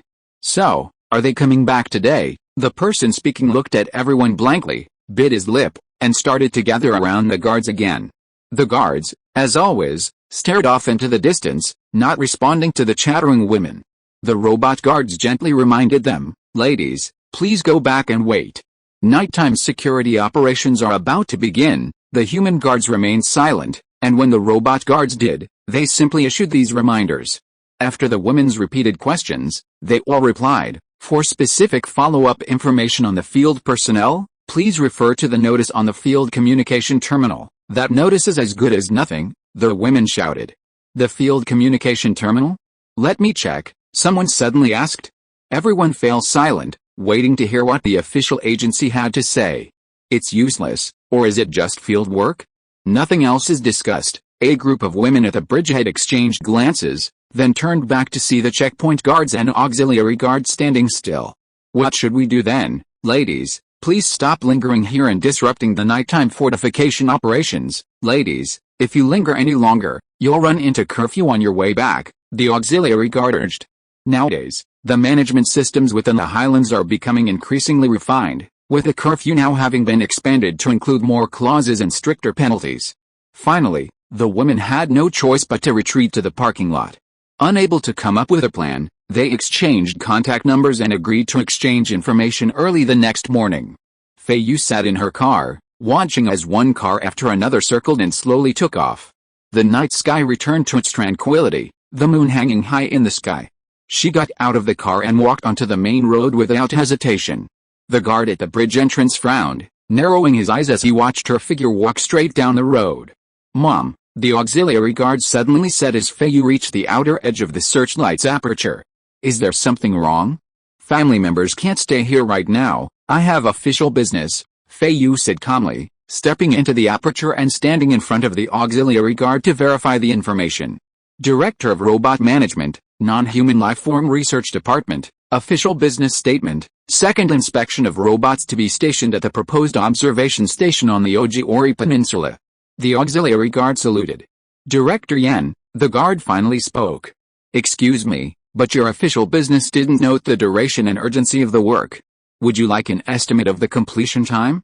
Curfew is about to begin, and a time conflict might hinder your return trip. I have a special curfew pass." Feiyu bowed slightly. "Thank you for the reminder." The guard glanced at the curfew passes that security supervisors and above in each department were eligible to receive, glanced at Feiyu, and stepped aside. Feiyu stepped onto the bridge. The night was as dark as water, and her face was as gloomy as water.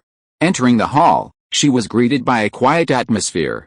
A patrolling robot guard came forward to greet her. "General Yen, good evening," she said casually, turning directly to the robot inspection area. Shilin City's infrastructure was constantly being improved. The same was true of the Tongkeo Fortress. The entrance and exit points of the protective shield. Since the Jaguanking incident, each department has been assigned a material transfer unit at the Tongkeo entrance and exit to store robots, protective suits, and common field equipment.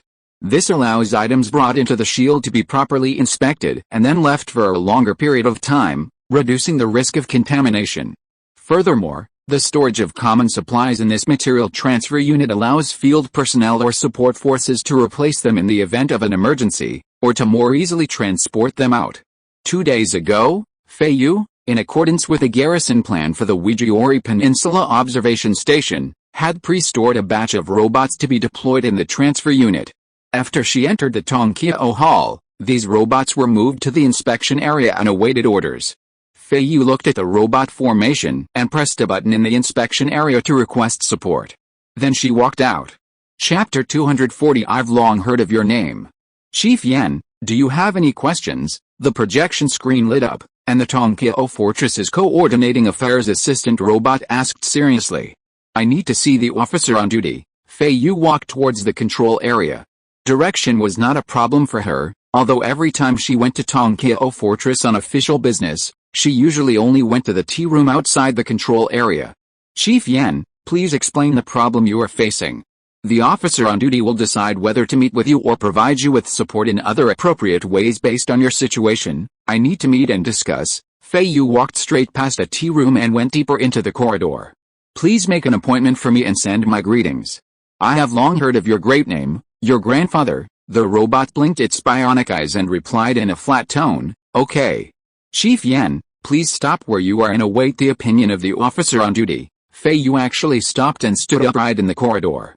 After a while, the projection screen lit up again, and the robot announced in a flat tone, Chief Yan, the officer on duty wants to see you. Feiyu stood in front of a door, which automatically opened to both sides.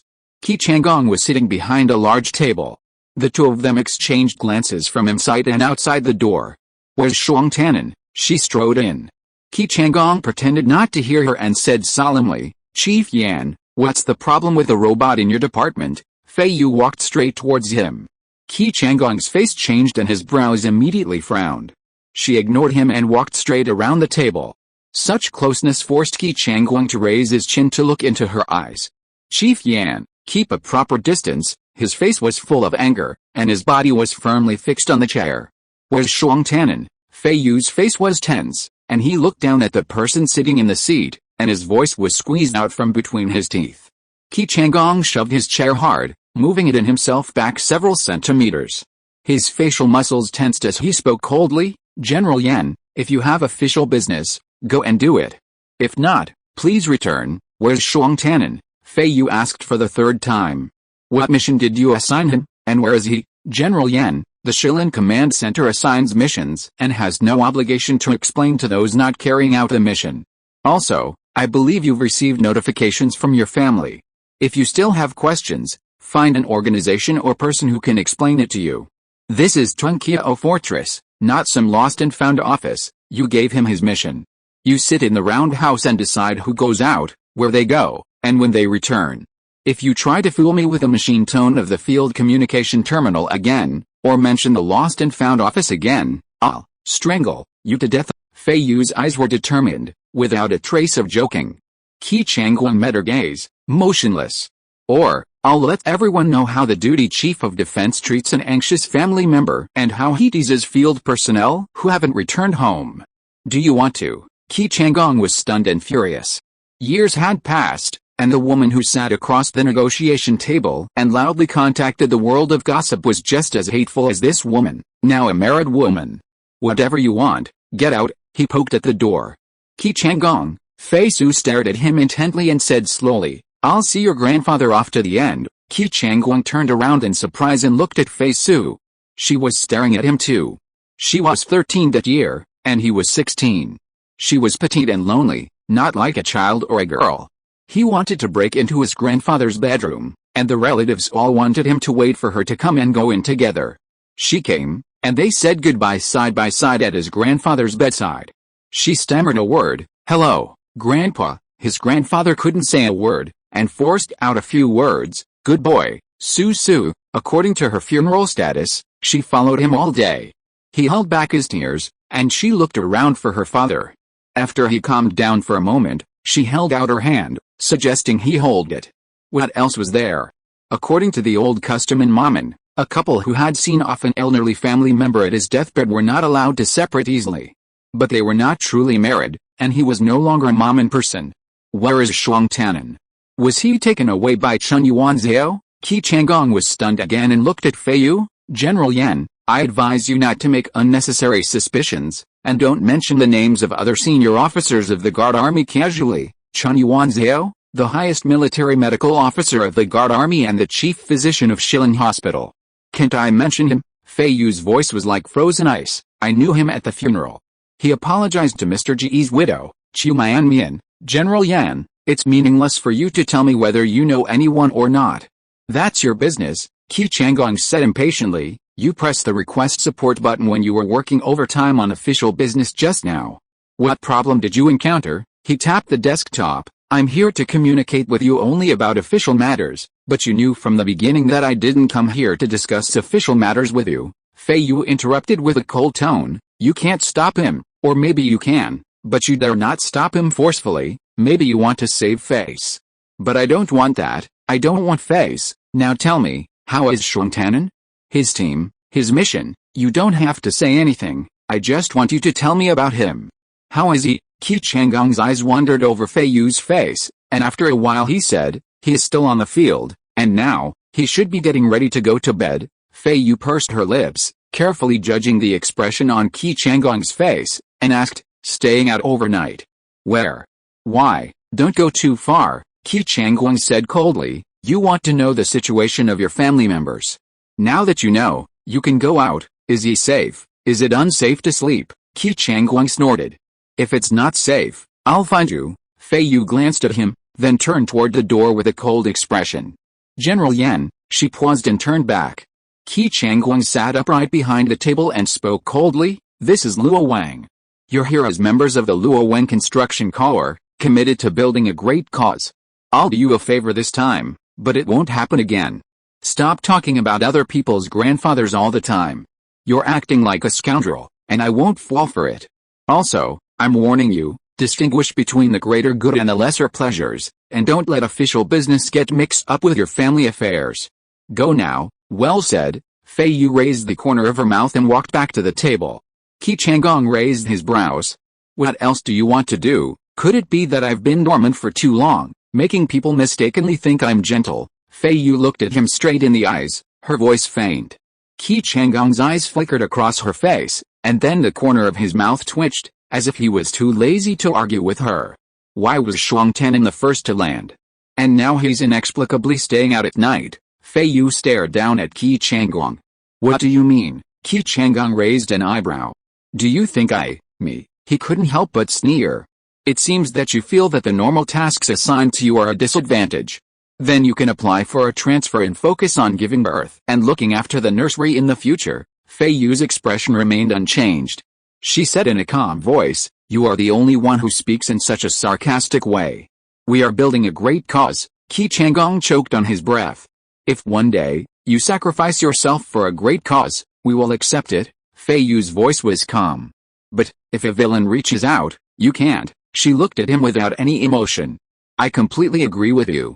Distinguish between the greater good and the lesser pleasures, and don't let official business get mixed up with those petty family matters." Feiyu lowered her head, her cold gaze casting a cold light on Qi Changgong's face.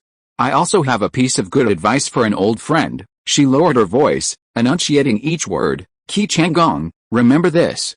If you dare to kill Shuang Tianan, I will kill you." She stood up, turned around, and walked out the door. Qi Changgong sat in a chair, his eyes fixed on the door. After a long moment, he cursed at the air. "Damn it." Chapter 241 Home. Shuang Tianan saw his orange car parked at the western end of Section 13 highway from a distance. He walked quickly to the front of his yard and opened the fence gate. "Feiyu," he called out. The door was closed, so he didn't go into the yard. He walked west outside the fence and looked under the west wall. There was no one on the bluestone slabs. There was a slight noise in the yard.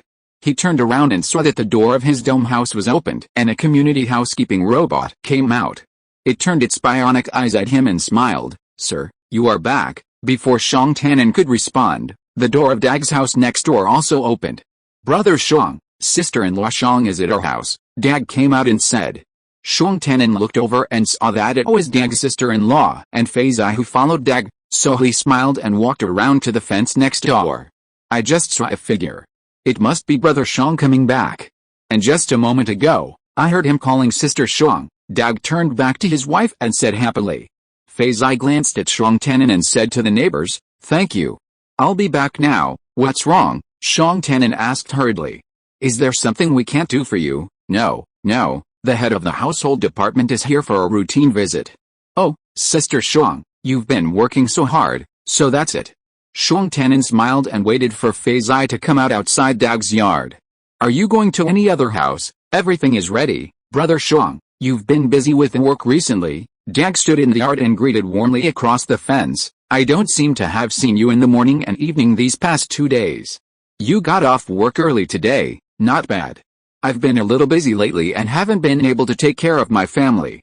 I thought there was something wrong with the facilities, so Feiyu came to you for help." Shuang Tianan thought that the neighbor wanted to chat, so he waved his hand and let the housekeeping robot in front of his house do as it pleased. He casually asked, "If there is anything happening in my house in the future and I'm not at home, Brother Da, please help take care of it." "Thank you, Brother Shuang. Why are you being so polite to me?" Dag was generous. As he sent Feiyu off, he said happily, "We must help each other when there is something."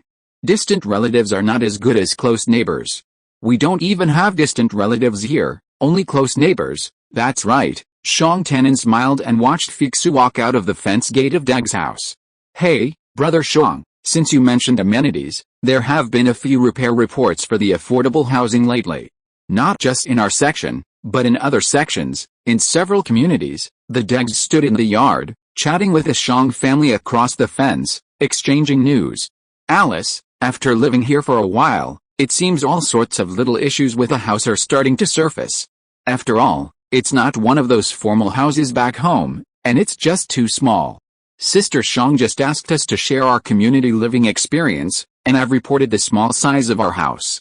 Whether it helps or not, I don't care, I'll just report it first. Yes, the community experience ultimately requires us to share our honest thoughts. Only then can the higher-ups make the right adjustments, Xiong Tannen replied with a smile, leaning slightly to shield Feiyu from the wind blowing in from the western wilderness.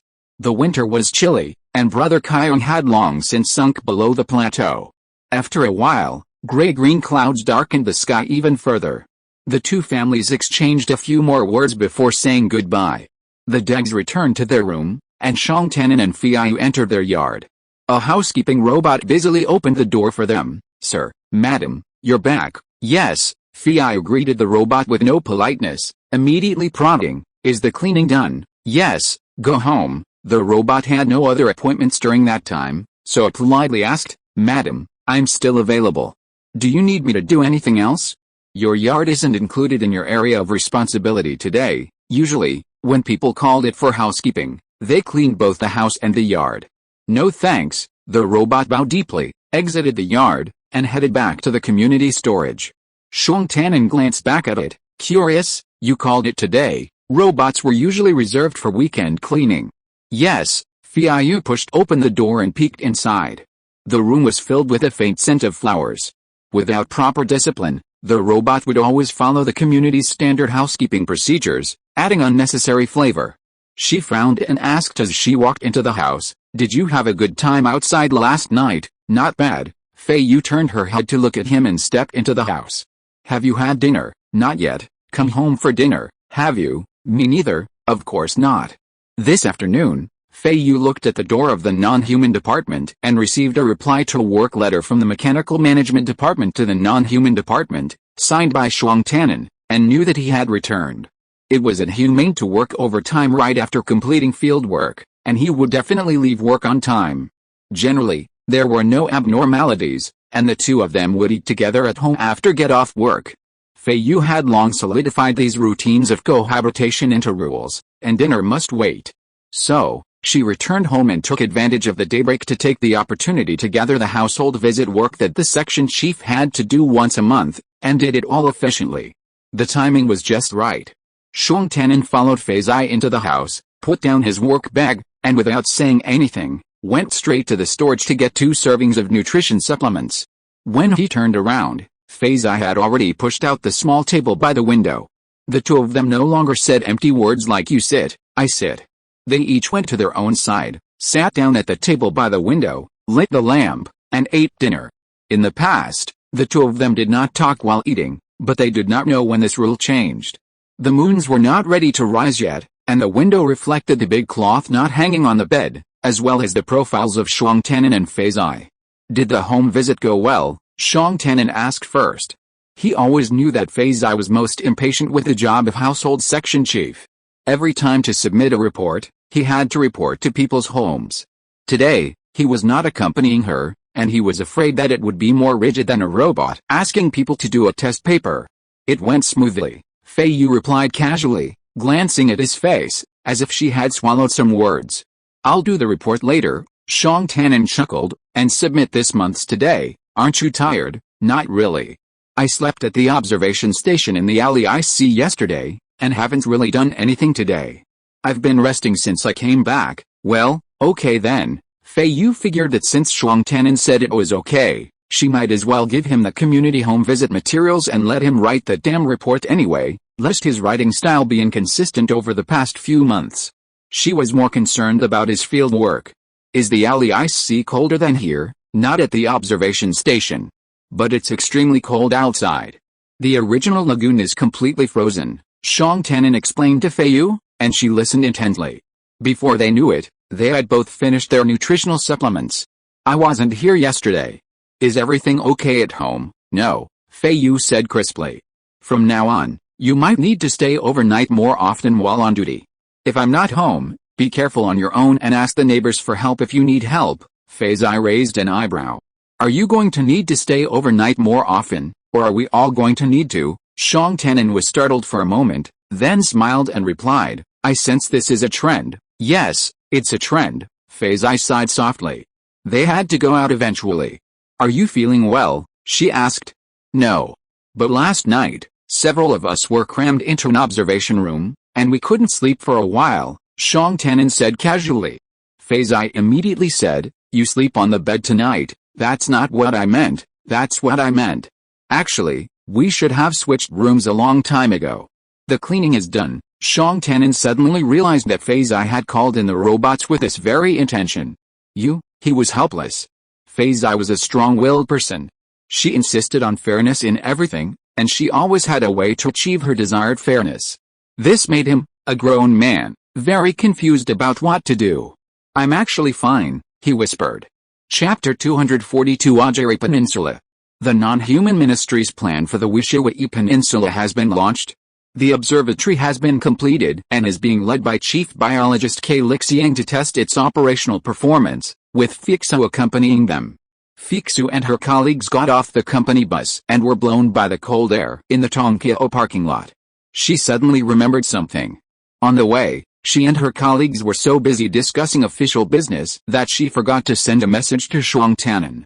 Although she had said a few days ago that this plan would be made recently, there have been many tornadoes on the sea surface of the peninsula in recent days. The non-human ministry waited and waited, and 2 consecutive weather reports last night and this morning confirmed that the wind would be stable in the future. Minister Jin approved the mission as soon as he got to work.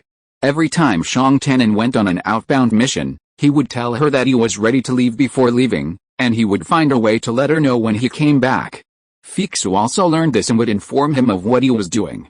She fell behind a little and walked at the end of the team. Before crossing the Tongqiao, she quickly sent a short message to Shang Tanin, saying, I'm going out today, Wishiwai? He came back quickly. Yes. She verified the mission information with the auxiliary guard at the bridgehead and stepped onto the bridge. The Poseidon chariot stopped at the Shrike Cape in Ajawili. This is the easternmost observation post established by the non-human tribe on the outer edge of the peninsula's coast. Qi shone in the sky above the distant Benpang Sea, illuminating the blue sea with golden shimmers. The sea water lapped against the dark cliffs of Shrike Cape, which looked like overlapping door panels. Like a tender and naughty child, it first touched gently, and then suddenly rushed forward when it got close, splashing a dozen white waves, splashing out joyfully. Feiyu looked up at the distant sky.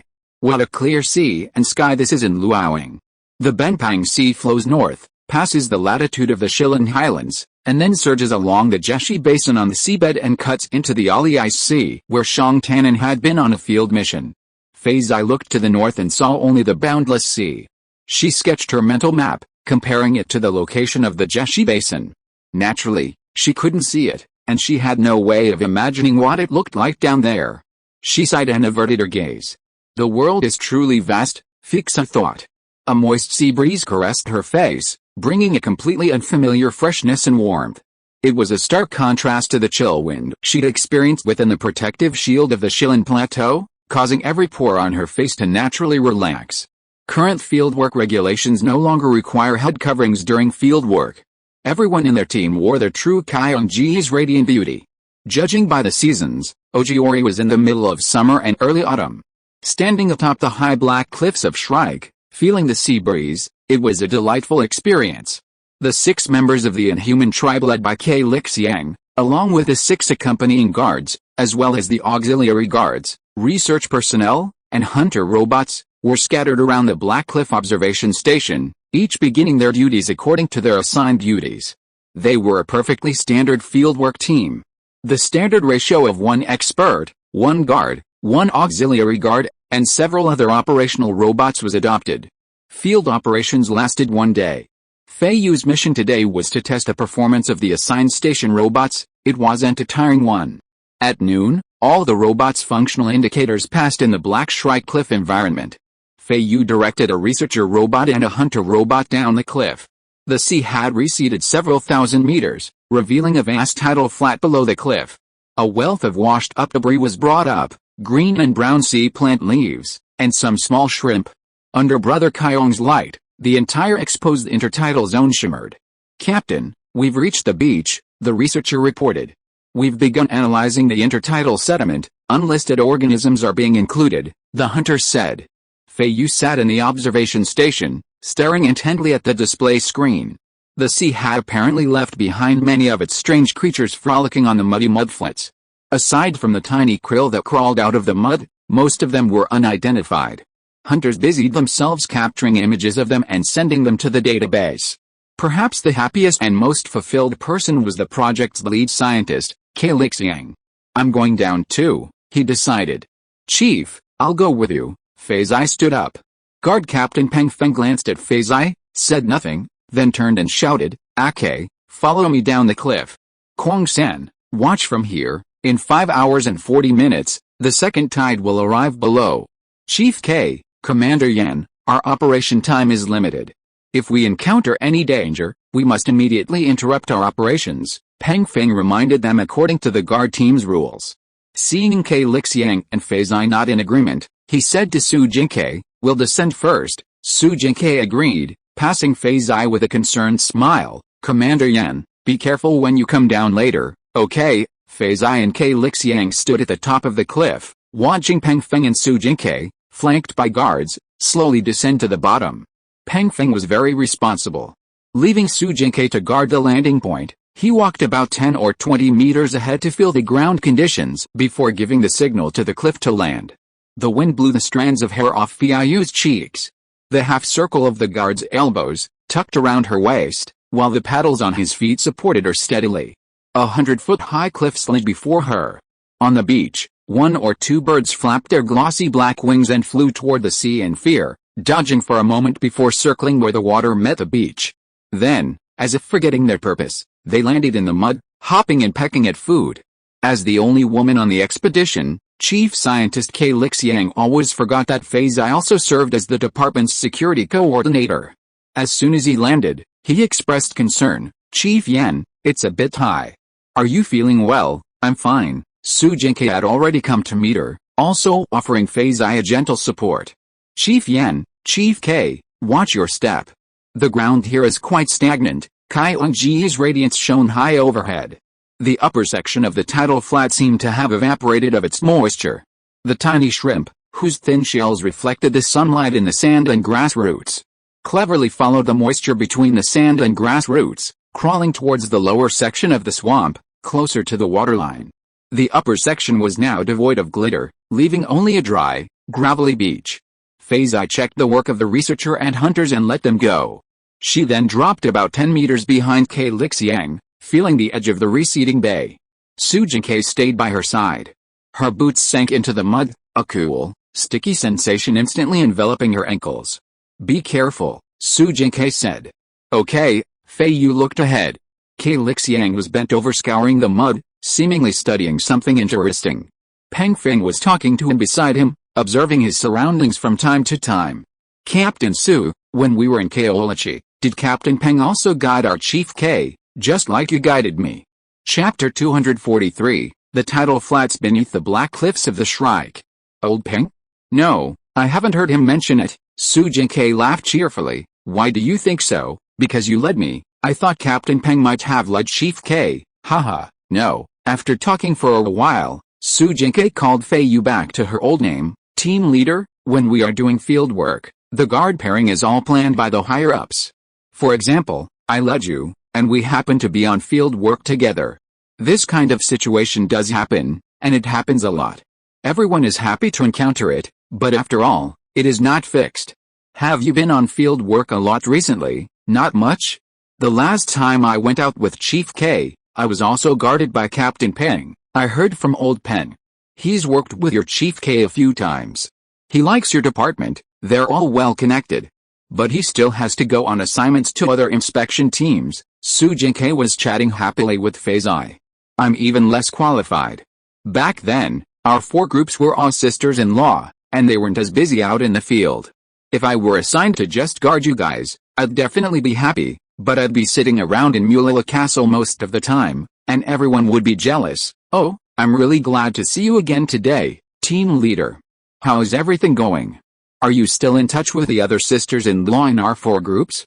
Are they all doing well? We're in different departments, and we don't usually contact each other very often. There was a time, though.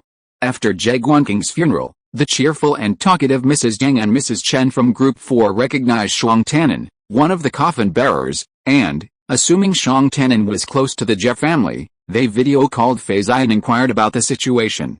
However, such a sad thing shouldn't be mentioned. Feiyu gazed out at the distant sea, its shimmering waves a breathtaking sight. She pulled up her boots and stomped down into the mud ahead, feeling the soft yet tight pressure against her feet once again. The beach beneath Shrike Cliff stretched for dozens of miles. At its northernmost end lay a reef, as large as a round table, its rocks stacked one on top of the other. The receding tide rippled gently back and forth against the outer reef walls. The weather was fine today, and the tide was gentle. Let's go over there, Qi Changgong said, pointing to the reef. He turned back and laughed loudly. Captain Yan, let's rest on those rocks over there and discuss deploying a few robots into the sea. Okay, Feiyu greeted. The mud had reached her waist, making her breathless even as she spoke. With every step, the warm air rising from the mud washed over her face, enveloping her in the salty, damp air of the beach. She also greatly admired the dry reefs. Team leader, tired, Su Jinkei mused. He walked more leisurely than Feiyu, occasionally offering a hand to help, chattering. I guess you're the one in our family group who does the most field work. I haven't seen any other sister-in-law venture this far, let alone wade through this muddy water. The robots need good operating conditions to function properly. If conditions permit, those of us who manage them need to get a feel for the environment ourselves, Feiyu replied. That's just the way it works, then I'll probably come here more often, Su Jinkei joked as they chatted. I heard from old Peng that your department is now responsible for the entire peninsula. We're just a head start. We'll conduct joint surveys with other departments if necessary. Observation points in this area have just been established and are still being improved. I'll probably come again. As they spoke, they finally reached the edge of the mud pond and stepped onto a raised gravel beach. 30 meters away lay the reef. Qi Changgong and Peng Feng shook off the mud and walked ahead. The 2 robot guards who came down the cliff, one walking in front of them and the other following behind Feiyu and Su Jinkei, had just pulled their legs out of the mud. At the front of the team were the hunter and the research scholar, who were already close to the reef. Feiyu also stomped her feet, and the mud fell off her protective suit, but her body was still very dirty. She did not delay too long on this appearance issue, and soon followed Su Jinkei. The hunter and the research scholar nimbly climbed up the reef, inspected it, and sent back a safe signal. Qi Changgong and Peng Feng jumped up. Chief Yan, a robot will be placed there tonight. Qi Changgong pointed to the sea opposite the reef group. I want to see the situation after high tide. Feiyu agreed and climbed onto the reef. The reefs were dark blue, smooth and rounded by the 3 daily tides of the sea beneath the Shrike Cliff. After the watermarks faded, they shone under Brother Kyong's light, a cool, matte sheen, like individually crafted pieces of black iron, each one a work of exquisite craftsmanship, yet nature had unappreciated them, haphazardly placing them here, exposed to the wind, sun, and seawater. Since arriving in Luoyang, Feiyu had somehow developed a fascination with the stone and wood objects that her father and grandfather had once admired but she hadn't cared for. She suspected it was because she had left Mom and taken over the family business. It was no different now. After discussing the deployment of the tide-watching robot at the foot of the cliff with Qi Changgong, they chatted while she strolled along the reef, admiring it. As she walked, she came upon a large rock. It was an interesting reef, a basin-sized depression in the center, trapped by a pool of water. Brother Kyong sank into the water, his light ruffled by the breeze, illuminating the stripes of the reef beneath like a living painting. Feiyu observed for a moment, then looked up and saw something new. Ahead, at the edge of the reef where she stood, 2 large, flat rocks overlapped. One, particularly dark and round, caught her interest. It nestled in the gap between the upper and lower rocks, like a ball rolling into a gaping maw. Feiyu carefully took 2 steps along the edge of the water-retaining pit, Then observe the stone ball from a different angle. It was truly round, perfectly round. Nature is such a marvel. Feiyu wondered, turning her head to gaze at the water beyond the farthest reef behind her. What kind of force, what combination of factors, could have carved this single piece of stone into such a perfectly rounded sphere, rather than the uneven, overlapping fragments of its companions? Feiyu planned to wait for the researcher to return and have him give her a rough analysis of the stone. He and the hunter had already left the reef and were exploring the area above the coast. With nothing else to do, she stared at the stone ball again. The more she looked, the more curious it became.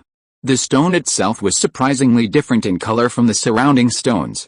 Most of the stones in the reef were a bluish-black color with subtle streaks, but this one was pure black, without a single streak, a single, uniform color.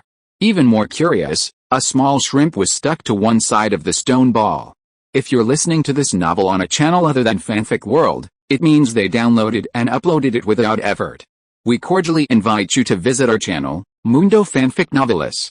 There you'll find the original version of this story and you can explore many other novels of various genres.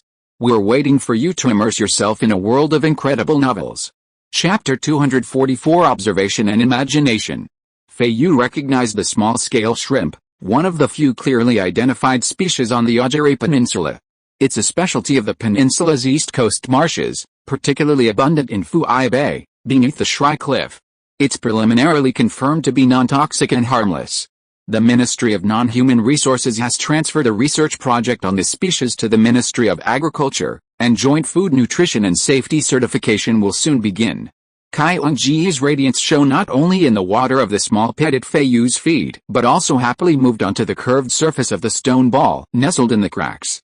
The poor small-scale shrimp's carapace was slightly reddish, having lost its translucent sheen. It must have long since fainted from the heat, lying motionless on the curved surface. Small-scale shrimp are native to the mud, emerging from their muddy burrows at low tide to forage on the marshland. However, they can't withstand the intense sun, so they're confined to the surface of the mud. Feiyu turned her head to look back at the muddy marshland they had just crossed, then at the reef.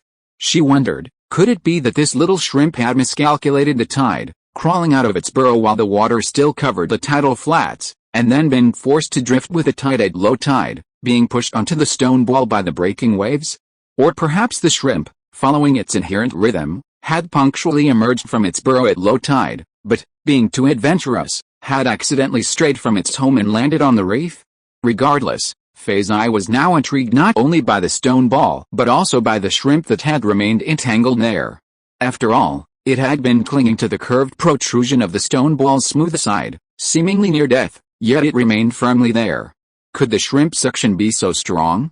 Feiyu wondered. Because the small krill shrimp was a long-established research project, and because, as the chief robot manager of the non-human department, she had a responsibility to learn more about the characteristics of the creatures through their coexistence and interaction with the loang creatures, she decided to carefully observe the details of the krill shrimp's fate on the stone ball, perhaps adding more characteristics to the small krill shrimp found beneath the Shrike Cliff. She stepped across the central depression of the reef beneath her feet. The biological detection system on her communicator displayed an image of the solitary krill shrimp on the stone ball. Compared to her earlier arrival, when the marshland was filled with krill shrimp and other intertidal crawlers, the scene was much quieter. The detection system dutifully annotated the krill shrimp with a description of its classification by the Science Department Species Taxonomy Division. Feiyu's assistant guards, evidently receiving the same notification, followed her at a leisurely pace. When Feiyu was about 2 steps away from the stone ball, she stopped. She was blocked by the outer edges of the 2 flat reef rocks holding the stone ball.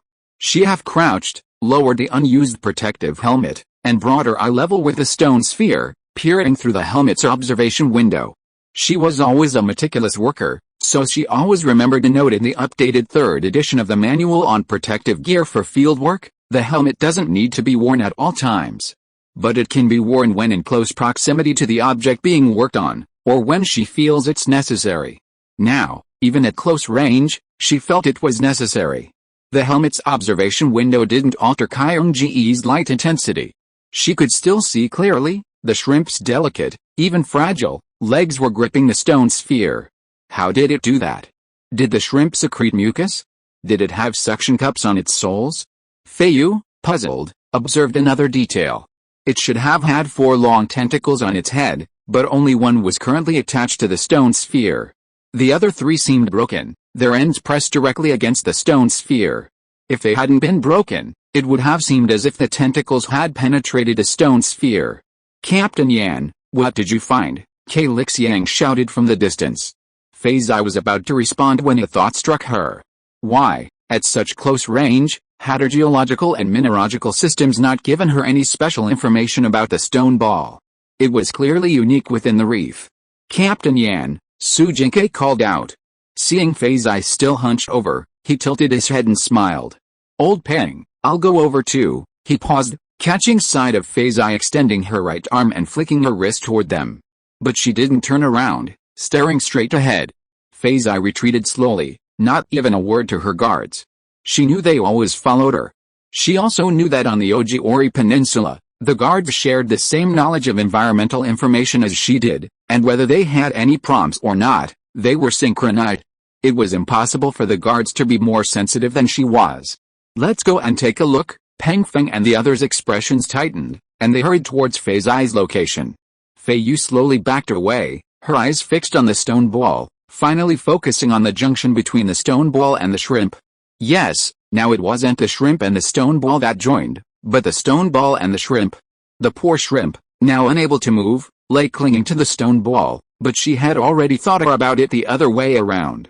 The shrimp's 3 tentacles looked as if they had broken off and were resting against the stone ball. Alternatively, could the 3 tentacles remain intact, their unseen remains buried within the stone ball? The visual effect would be the same. The 3 tentacles, caught or bitten, were enough to hold the poor shrimp aloft. No matter how smooth or strange the surface of the ball, only after the sun had shone long enough to completely dehydrate the shrimp and crisp its limbs would it detach its tentacles and fall. The shrimp's carapace was now slightly reddish, but it wasn't yet at its end, so it was still suspended by its tentacles, seemingly clinging firmly to the stone ball surface. Feiyu completely believed that this conjecture was valid. Footsteps sounded on the reef behind her. She stretched out her right arm and pressed her palm back again. The footsteps became lighter. No mistake. Even if she didn't explain, the auxiliary guards had noticed something strange in her expression and movements, and took the lead, blocking her and entering a state of alert. The black ball didn't change at all, except that it held a small shrimp that was almost dead. It was as steady as a stone. "What's wrong?" Peng Feng's voice was low. Needless to say, the other auxiliary guard he brought with him rushed to the front and stood side by side with its auxiliary guard companion, forming a protective barrier together. "The spherical object ahead is rather odd. I've already called back the researcher and the hunters to prepare for a hunting expedition," Feiyu replied logically, then turned and asked softly, "Chief, do you think it's a living thing or a non-living thing?" "Retreat," Peng Feng growled. Su Jinke, already weapon in hand, had Feiyu close by. The group retreated rapidly. Feiyu felt Peng Feng hadn't given Qi Changgong even a second to observe, but since everyone was crowding back, and she was included in the retreat, she didn't say anything and quickly followed suit. Chapter 245 The Yan family sole woman in history. Retreating to the farthest, seaward-facing reef, Peng Feng asked, "Chief, what do you say?" "Oh," Qi Changgong turned to look at Feiyu. He could barely see anything. "It might be feeding." Feiyu shared the image of the sphere on her recorder with everyone, tapping on the small shrimp and explaining dutifully, "It's near its mouth, doesn't it?" Everyone stared intently. A large, round, dark stone sphere, no mouth at all. Peng Feng looked up at Qi Changgong again. "Chief," Qi Changgong pondered for a moment. Seeing this, Peng Feng immediately said, "The terrain here is unfavorable. Chief and General Yan should retreat to the cliff. We'll lock onto that area with surveillance and have the robots conduct a preliminary investigation." This was the first rule of the escort mission. If the experts couldn't immediately confirm safety, the escort team was to assume complete uncertainty and respond swiftly based on this assumption. Ever since the casualties on the Luoyang landing, this rule had become an ironclad rule for field operations. The auxiliary guards spread their arms, each gathering 2 people, and flew low over the marshland, heading directly for the cliff. "Look," Feiyu pointed downward, facing the wind. The researchers and hunters remaining below the cliff had behind the reef near the black ball. They would wait until the auxiliary guards brought everyone up the cliff before they could begin their hunt and observation. Perhaps because the surroundings had been quiet for so long, the position of the ball had shifted. It was no longer round, it was slowly opening. "Have the auxiliary guards circle back over the reef so I can take a look," Qi Changgong said hurriedly. "Chief, we must return." Peng Feng remained unmoved, ordering the auxiliary guards to accelerate back to the cliff. Upon landing, Qi Changgong scurried towards the observation post. Feiyu, needless to say, followed the chief closely to check the surveillance. From overhead, she had almost seen the ball in its full unfolded form, its body, long and thick, composed of numerous sleek, dark plates. Its abdomen was a pale pink, almost flesh-colored, soft and bulging. The beetle had now spread out, lying on the slightly indented reef where Feiyu had stood, slowly moving its body upwards. The seawater in the depression overflowed from its weight, quickly flowing down the reef's surface. On the surveillance screen, the beetle's head was clearly covered in animal debris, not just small shrimp, but also the young snails Feiyu and her companions had spotted on the surface of the muddy swamp. Mixed with the mucus and mud, it made Feiyu feel sick to her stomach. The hunter robot approached and tested it. Under their gaze, the long beetle suddenly rolled itself up, squeezing all the food it was still eating into its body, leaving nothing behind. This explained why the animal remains had appeared shattered and clumped together when it opened up earlier. It could flexibly curl itself into a ball. If something were to be squeezed into it at this moment, the squeezing force would be immense. Before Qi Changgong could determine the nature of the long beetle, Peng Feng had already raised the cliff's defenses to a higher level of alert. "Push that ball," Feiyu ordered the hunter. The hunter reached out and touched the black ball, which offered no resistance as it rolled off the reef and onto another. Then, rolling relentlessly, it swiftly made its way to the seaward-most reef and plunged into the water. Like a buoy, it floated on the surface for a long time before a small wave pushed it onto the tidal flat. There, it remained spherical for a long time on the mud flats before slowly reopening its body and moving forward, lurching forward, devouring every small shrimp and other creature it encountered. Its size was also peculiar. Despite consuming so much, it remained unchanged, seemingly capable of swallowing more. Finally, it climbed to the upper reaches of the intertidal zone and basked beside the dry gravel. The hunter disturbed it again, and within a second, it shrunk back into its ball-like shape. From mid-air, it would have looked like a large boulder strewn across the gravel beach. "Interesting," Qi Changgong commented with a frown. It curled up in a ball when startled, barely aware of what was around it. "Be careful not to get too close." Furthermore, if it were at the base of a black cliff or in other open-air environments, its body would be highly camouflaged. The carapace on its body, however, remains undetectable by our biodetection equipment, further enhancing its camouflage. Its food preferences are currently unknown, so it still poses a certain risk. I intend to report this species to the biological database and add a safety risk warning. Everyone nodded. "Director Yan, as the first discoverer of this species, please give it a name," Qi Changgong said. The vast majority of species in the Luoyang biological database were discovered by robots and then identified by relevant researchers. The Species Classification Division of the Science Department then assigns names according to the Alliance's common systematic nomenclature. However, Luoyang Command stipulates that if a species is first discovered by landing personnel, the naming rights belong to the discoverer. Tide-born woodlice, Feiyu gave it a name after a brief moment of thought. Su Jinkei stared at it in silence, secretly thinking that the team leader should give the strange ball a more thoughtful name, as it would be included in textbooks. Within minutes, the entry for the tide-born woodlice was added to Luoyang's biological database. Feiyu glanced at the new entry, pausing on the second line. No mistake, 1 post, 1 content, 1619, 1 book, 1 forum, the tide-born woodlice, also known as the Yan's woodlice. Speaking of which, it's no wonder the Species Classification Department didn't blame them. They had indeed followed the naming conventions for species discovered by humans, letting her choose the name, and then giving her an additional honor by automatically generating a common name based on her surname.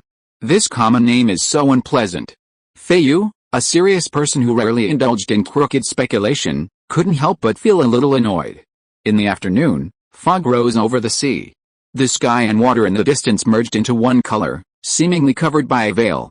Brother Kyong's light lingered outside the veil, and seemed to retreat step by step on the sea surface. The time for a high tide is coming. According to the plan, the team should go back. Peng Feng and Qi Lixiang talked for a few words together, and Qi Lixiang called the team together. Everyone, today's investigation mission was completed very smoothly and successfully. I just received instructions from Minister Jin. The current environmental parameters are very good. The temperature, wind direction, tide, all indicators are suitable for overnight attempts. So we will change the order of some subsequent department work plans. We will stay here at the Shrike observation station tonight and rest in batches. At the same time, we will collect the dynamic data of the high tide ocean current in Shrike Bay, and clarify the activities of tidal flat organisms during high tide. Tomorrow morning, we will enter the inland Biman Mountain observation station to make preparations for the deployment of Xiangji's team. Everyone has worked hard. Qi Lixiang looked around and said, especially to Feiyu, the only female member of the team, Chief Yan, we all have to work harder, okay? Feiyu nodded. Chapter 246, The Gaze of Extraterrestrial Visitors. Next, everyone bustled about preparing for the night. Nutrients were distributed, sleeping quarters were assigned, and external defenses were reinforced. It was a bustling scene. Feiyu was well taken care of. In the observation station's rest area, Peng Feng let her choose a corner and partitioned off a private room for her. Anyone else wants a private room? Tell me now. We can make 2 more, Peng Feng shouted, wielding the plastic spray gun for the convenience store.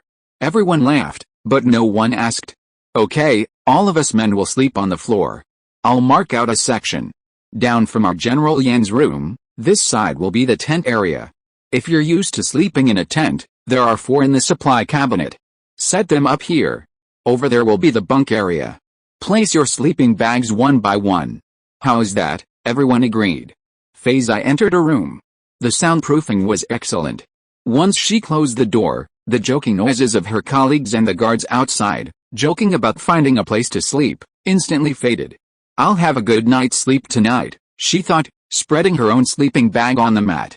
When she came out, she saw Su Jinkei's sleeping bag spread out across from the door of her cell, first in the row of bunk beds. Hi, Su Jinkei smiled at her. Hi, Feiyu greeted her, exiting the rest area. The sky was ablaze with sunset glow. Everything at the observation station was operating normally, and with nothing else to do, Feiyu led a guard to a safe distance of 10 meters in front of the station to admire the view. Team leader, come out for some fresh air. Su Jinkei came to her side after a while and joked, do you think we're making too much noise? Feiyu smiled slightly. No, is this your first time staying overnight outside? Yes, it's my second time, Su Jinkei grinned. The first time was in the Abyss Valley west of our highland. Hey, I remember you went there for sightseeing. It was the same that time. The field experts did a good job and stayed to take a look. My brothers and I accompanied them. That place, Su Jinkei said with a sigh, has become a lot colder recently than when we first arrived. The wind blows in from the valley mouth at night, whistling, but you can't hear it when you sleep at night. When you wake up, it's daybreak. Su Jinkei took a deep breath, embracing the evening sea breeze as he praised, this place you've assigned to the Inhuman Division looks so spacious and beautiful. He tilted his head to look at Feiyu. Team leader, you'll want to look around for a while, right? I'm going in now. I have to listen to old Peng arrange the night shift. You can enjoy the sea view again, but don't stray too far. Feiyu responded and watched Su Jinkei return to the observation post. After a moment, she turned back and surveyed the sea. She wasn't too surprised by this overnight stay. In fact, ever since she'd gathered at the Tongqiao entrance this morning and seen Su Jinkei among the field guards, she'd had a feeling something might be going on. Perhaps the command always tried to be as humane as possible, especially for the female members. Whenever it was a crucial moment for the female members to adjust to life in Luoyang, they'd always assign a guard they were more familiar with. Was this a guarding rule Feiyu had deduced? Su Jinkei, her former training officer, was here for her first field tour. Today was her first field overnight stay, and Su Jinkei was here again. Therefore, she did not think that staying out overnight today was a temporary extra mission. Perhaps the superiors had always planned this, and since the environment was good today, they immediately implemented it. If she was not the first family member to stay out overnight, she should be one of the earliest ones. The superiors. Feiyu thought about the roundhouse command center, thought for a while, and then put it aside. Exposed survival is a necessary path for everyone, but she always goes first among the female family members. Thinking about it again, Shang Tanan was earlier than her, and Su Jinkei from the guard team was also earlier. They were all flesh and blood people. When Feiyu thought of them, she really stopped thinking about her own affairs. But since she thought of this, she would not deny it. She was a little bit wondering if Qi Changgong had become petty after she kicked him out. The sea breeze blew on her face, and Feiyu took a breath. Looking around, the world is so big. She was stupid to not think that Qi Changgong might have done something. Thinking of Qi Changgong's manipulation, she was foolish to insist on fighting him over this idea. The world is so vast. After Brother Kion landed on the distant outline of Mount Bimen, the sea swallowed up the last of his light, quietly rising and instantly covering the tidal flats exposed during the day. The sea grew deeper. Standing on the high cliff, Feiyu could hear the water beginning to pound the cliff wall. This was the Luoangai continent that was about to truly open up to her with its starry nights and pulsating breath, no longer the wilderness enclosed within the protective shield of Shilin City and with no time to build. No mistakes. Everyone on the team treated Feiyu kindly. Kei Lixiang arranged for Feiyu to be the first observation post after dinner, and no one questioned it. This way, Feiyu could watch for 2 hours after dinner and sleep all night. In fact, it was still early, and no one would go to sleep. Everyone was still working at their posts, so Feiyu didn't feel lonely at all. She watched from the surveillance camera as the underwater robot, at the edge of the continental shelf of Shrike Bay, was buffeted by the surging waves. Small shrimp lay motionless in the dark mud pits a dozen meters below the tidal flats. A tide-borne woodlice had completely emerged from the waterline and settled beside a rock inland, seemingly revealing the hiding place of its companions. It was truly remarkable. Before this day, all these creatures had lived here, diligently migrating, returning, and remigrating, following the tides and the stars, leaving their lifelong traces in this area. Tonight, they were being watched. And she, having come from far away, had never imagined, a year ago, that she would cross so many star systems to sit here, under the moonlight, on the black cliffs of Shrike Bay, quietly observing the people of Fu'ai Bay, east of the Luoangwa Ishawili Peninsula. Feiyu sighed softly. It felt like I was gently and slowly uncovering the silent rock and soil of the planet Luoang, brushing away the planetary atmosphere nurtured since the dawn of time, parting the ever-surging waves that blanketed it, bit by bit, searching for the natural pulses that had evolved over eons. Captain Yan, you go get some rest. I'm coming. Colleague Tramonde came over to take over. Feiyu stood up from her seat, deciding to check out the door before retiring. Su Jinkei was at the observatory entrance, his guard shift synced with hers. Team leader, are you still going outside? He stepped aside to make way. It's a cool breeze outside, and Alpha alone is quite bright. We just had a fist fight with a few of you. Feiyu looked out into the distance. The primary moon Alpha hung in the eastern sky, seemingly held captive by the cliff edge. Moonlight illuminated the hard rock surface like a thin layer of water. The sound of the tide rose from below, like the ocean applauding in welcome to the secondary moon Beta, still below sea level. Chapter 247 Family Contact. Feiyu took a deep breath and was about to respond to Su Jinkei when she saw the captain of the guard, Peng Feng, walking straight towards her. Captain Yan, just finished your shift? You've been working hard. Peng Feng exchanged a brief greeting and immediately got down to business in a low voice. You're on night duty here tonight. Tongqiao is very concerned about you. They're worried that you might feel uneasy out in the field, so they've arranged for your husband to have a video call with you. Captain Yan, please go back to your room and talk. Just keep your voice down. Feiyu was surprised. She glanced at Peng Feng, but couldn't make out anything. She politely said, thank you, and quickly walked into her own room. As soon as she sat down on her sleeping bag, a projection screen automatically popped up. It was Shang Tanan. He was wearing the work clothes he wore when he went out that morning, and a smile spread across his face when he saw her. Feiyu glanced at his background, but couldn't see where he was or if there was anyone around him. She only saw a wall. Feiyu, Shang Tanan was also looking at her. Have you had dinner? Feiyu asked first, thinking that if he went to Tongqiao as soon as he got off work and stood waiting with other family members and sisters-in-law, he wondered if his dinner would be delayed. Yes, Shang Tanan smiled. How about you? Me too. I just finished my night shift and there's nothing for me to do next. Tomorrow I'll still be at the Asheri Peninsula, heading to the inland observation station, and I'll be able to go back in the afternoon. Feiyu briefly explained their situation and glanced over. Why are you video chatting with me at this time? Where are you now? I'm alone in a room in the control office of Qi Fortress. We only have half an hour to talk on the field communication channel, Shang Tanin explained. The field communication terminal notified me that you wouldn't be going home tonight, and asked me to come to Tongkio to video chat with you.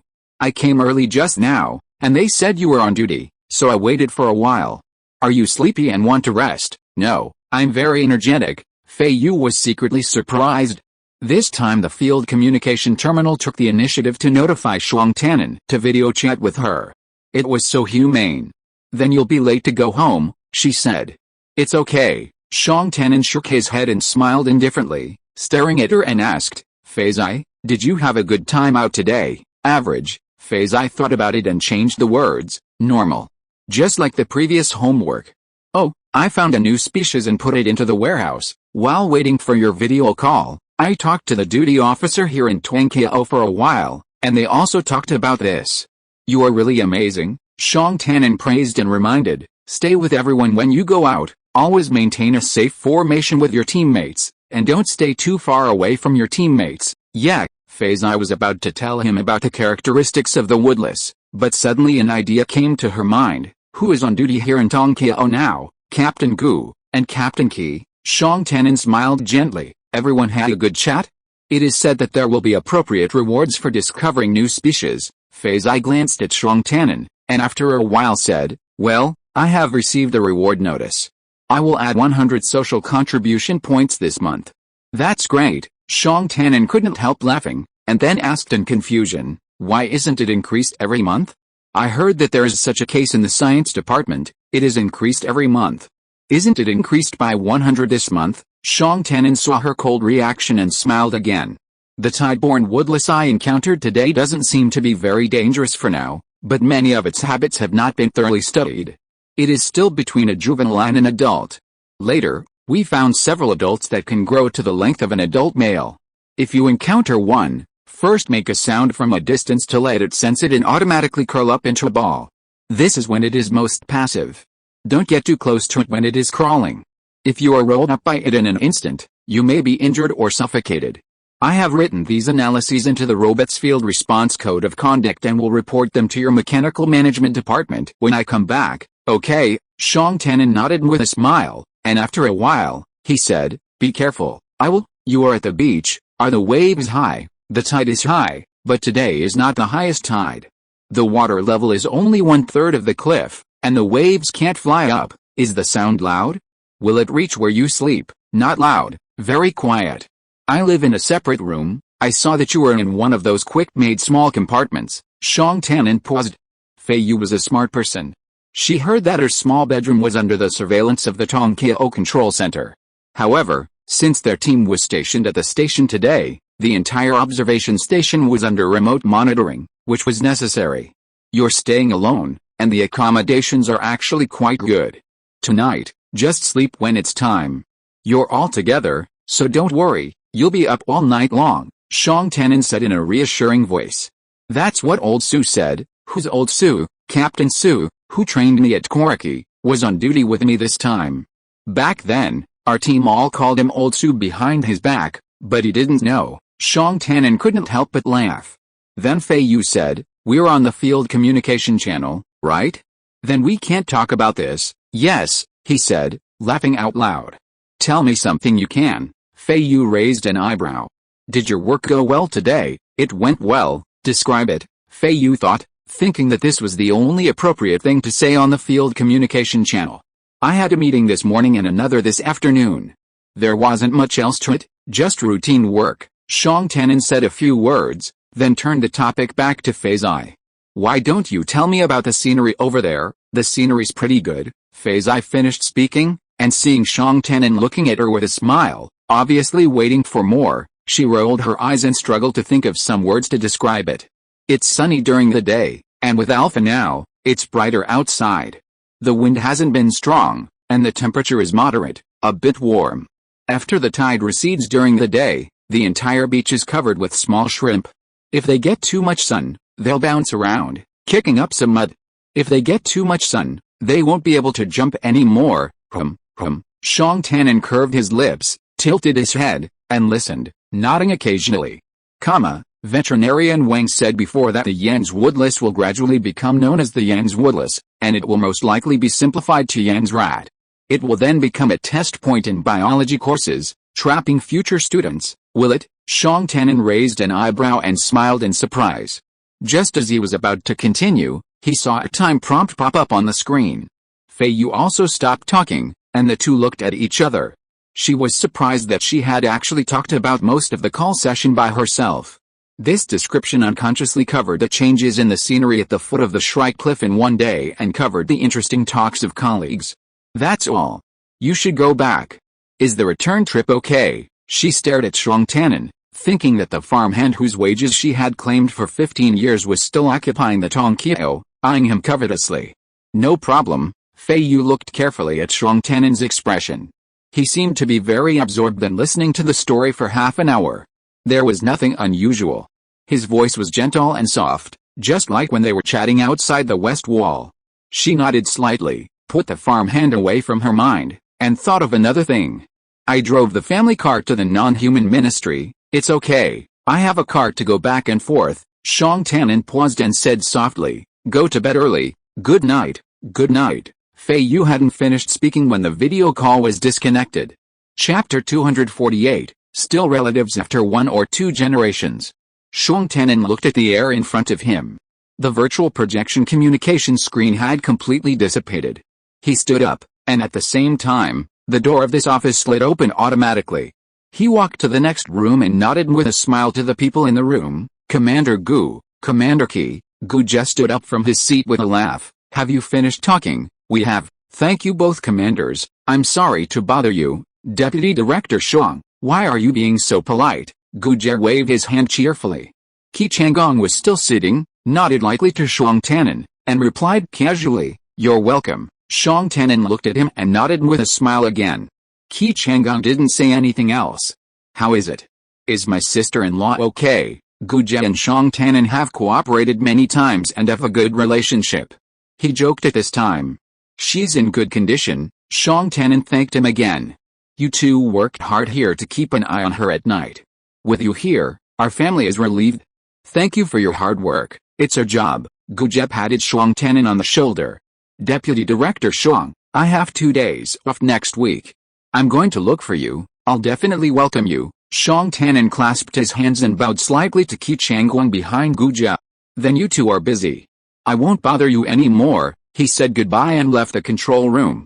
Gu Jie hummed a little tune and turned back to his seat, obviously very happy. This Deputy Commander Shang is highly educated and well-mannered. I've got a favor to ask of him. Keep it in mind, he's a sincere man. Qi Changgong lazily raised his eyelids. No wonder you brought him here and offered him good tea and water as soon as he arrived. He glanced at the surveillance screen in front of him. Shang Tanin was walking out of the control area and through the nearly empty hall. His back looked very handsome, his gait steady and unhurried. He was a man of integrity no matter how you looked at him, and Gu Jie's flattering words were quite fitting. What is it you want to ask of him? Can't the brothers help you? It's a good thing, Gu Jie said, leaning towards Qi Changgong, leaning against a table. The Mechanical Management Department and our Guards Armed Forces are jointly working on a project. General Shi Rooney has personally asked about it. Are you aware of it? Yes, it's that big guy. Gu Jie snapped his fingers, turned around, and walked towards his seat, shaking his head. The big guy was the endocavity man's robot. Before Qi Changgong was confirmed for his transfer to the Luoyang Planet Guard, the Capital Sector Patrol Fleet was gripped by the Alliance's robotics revolution and upgrades. A sudden and unexpected wave of discussion and excitement arose. Even before his departure, his former team's armed forces had already begun research. Even though Luoyang was a rising star, Admiral Shroud was determined to keep pace with the latest technological trends. Just a few months after settling down in Shilin, he personally oversaw the launch of the #1 R&D program for Luoyang's guard equipment. Qi Changgong looked at Gu Jie like this and couldn't help asking, did they make it? How could it be so fast? Gu Jie rolled his eyes. This is a big project, and the research has just started in the Alliance. Oh, we came here, we didn't have enough food, drink, or shelter, and in just a few months, they built a big thing. Is it possible? Even if they tried their best to build one for you, In such a hurry, would you dare to use it? After talking for a long time, they didn't make it, Qi Changgong sneered. Seeing you so happy, I thought that Deputy Director Shuang was going to give you a prototype. This gift is really huge. How could I possibly deserve it? I came to him this time because they made a large model without people on board. I wanted to take a look at it first since I have nowhere to go during the 10-day break, Gu Jie said, arguing with Qi Changgong and making him laugh. Hey, if the prototype really comes out in the future and there are a lot of them, it's not impossible for you to give me one. Deputy Director Shuang is easy to talk to, and he is loyal and generous in his work. If you can't give it to me, you can allocate one to me first so that I can train it before others.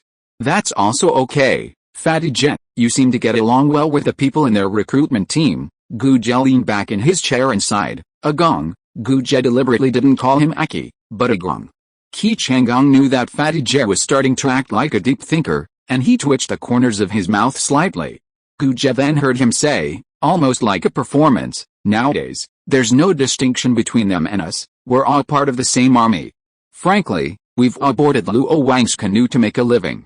When the Chuxi returns, none of us will be taken with us. We'll just have to stick together for warmth. Hey, I've got something, Gu Jie said, then changed the subject, laughing to himself.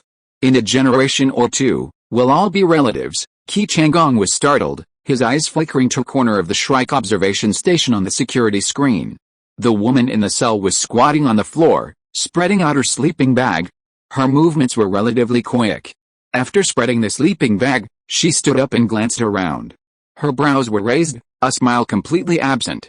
Her lips were pursed, as if she'd let out all the words in her long-winded conversation with her husband and was now simply keeping her mouth shut.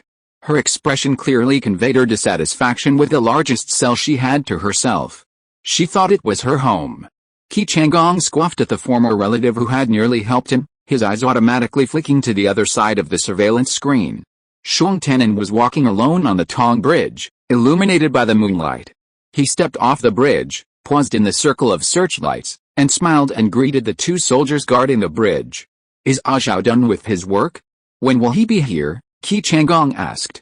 Gu Jie glanced at the expressway sign between the Tongqiao Fortress and Shilin Hospital and chuckled. On the way, coming soon. He relaxed his shoulders, straightened his back, and dropped his casual chatter. Okay, let's get started. The surveillance footage reappeared as he focused his gaze. This system is so tedious, Gu Jie muttered. He pointed to a lock area in the center of the Shrike observation station's image, agreeing to the privacy notice. The small area unlocked, and the others began to flow smoothly. Feiyu had already lain down in her sleeping bag. Gu Jie looked at the long list of parameters next to her. After a while, he didn't see the person in the sleeping bag turn over or anything, but her brainwave monitoring data showed that she had not yet entered the sleep state. Not even a light sleep. This is the first time that Sister Shuang has stayed at a field observation station. It's hard for her. Gu Jie glanced at Feiyu's motionless face with her eyes closed, and looked at Shuang Tanin who was now walking alone in the moonlight on the way to the parking lot. Thinking of the casual conversation they had just had on the field communication channel, he sighed softly. Not all of our guards have ever been stationed outside overnight. No wonder Deputy Commander Shuang is worried. Chapter 249, Paving Workers at the Southern Foot of Beeman. Did he look for you? Qi Changgong watched Shuang Tanin walk into the parking lot. Not long after, a car slowly circled into the air and melted into the moonlit night. Gu Jie was waiting for Chun Yuanzhao, and he was idle and nagging. You mean Deputy Director Shuang? When they were about to get off work during the day, he sent me a message, asking who was on duty at Tongqiao today. The robot's return to the cover cleaning mission of his wife's team was cancelled in Tongqiao, and he wanted to ask what happened. I said it happened to be me. In fact, he asked too early. If he didn't ask me, he would also receive a notification asking him to come to the video call. But since he asked, I told him in advance so that he could feel at ease sooner. That's when everyone promised to show you, right? Qi Changgong snorted for some reason. No, a few days ago, as soon as I mentioned it, Deputy Director Shuang readily agreed. Gu Jie looked at the male team members in the rest area of the Shrike observation station, who were also spreading their sleeping bags. There was nothing special to pay attention to. At the same time, the geological team in the Qinping Mountains that was stationed in the wild had also switched to sleep and rest mode. He took the opportunity to say a few more words. Aki, Your deputy director Shrung from Mamang is really a person worth making friends with. Don't stay away from people from Mamang just because your family mistakenly arranged a marriage for you and you were cheated by that child marriage once. You two fellow villagers are good people. Qi Changgong paused. Speaking of fellow villagers, my real fellow villagers are Engineer Feiyu and his wife from Gushan Star. Without even raising his eyes, he said directly, I just feel that the people in this recruitment group have brought about a certain atmosphere. There are always some people who like to use intrigues and scheme for personal gain in both small and big matters. Guje burst into laughter. Aki, you've included me, too. He lifted his chin, eyes bulging. I just asked the captain of the Chuxiu a couple of days ago to get me some good wine when he returns. I'm lonely, I guess. Qi Changgong rolled his eyes at him and quipped, it's so far away, you're too early. The door to the control room slid open, and the two men paused, turning their heads. Ah Zhao, a thin man in the Shilin hospital uniform entered. He was clearly in a hurry, his breathing panting slightly. He smiled slightly at Guje and Qi Changgong. It was Chun Yuanzhao, the director of Shilin Hospital. How is she? Chun Yuanzhao explained, not having time to sit down. There's so much going on at the hospital, I'm a few minutes late. The surveillance footage from the Shrike observation station unfolded about 5 inches before his eyes. He looked directly at Feiyu's cell. Asleep, but not asleep yet, Guje replied. Chun Yuanzhao glanced at the hunched figure in the dark gray, focusing intently on the face peeked from the sleeping bag. Her eyelids trembled slightly, but the rest of her features were as still as a stone or jade statue. Okay, leave her to me. Feiyu breathed in and out slowly, knowing she was starting to feel sleepy. The feeling was familiar. Years ago, when she was still studying in Donglan, she'd been startled by a water snake in the creek outside her door.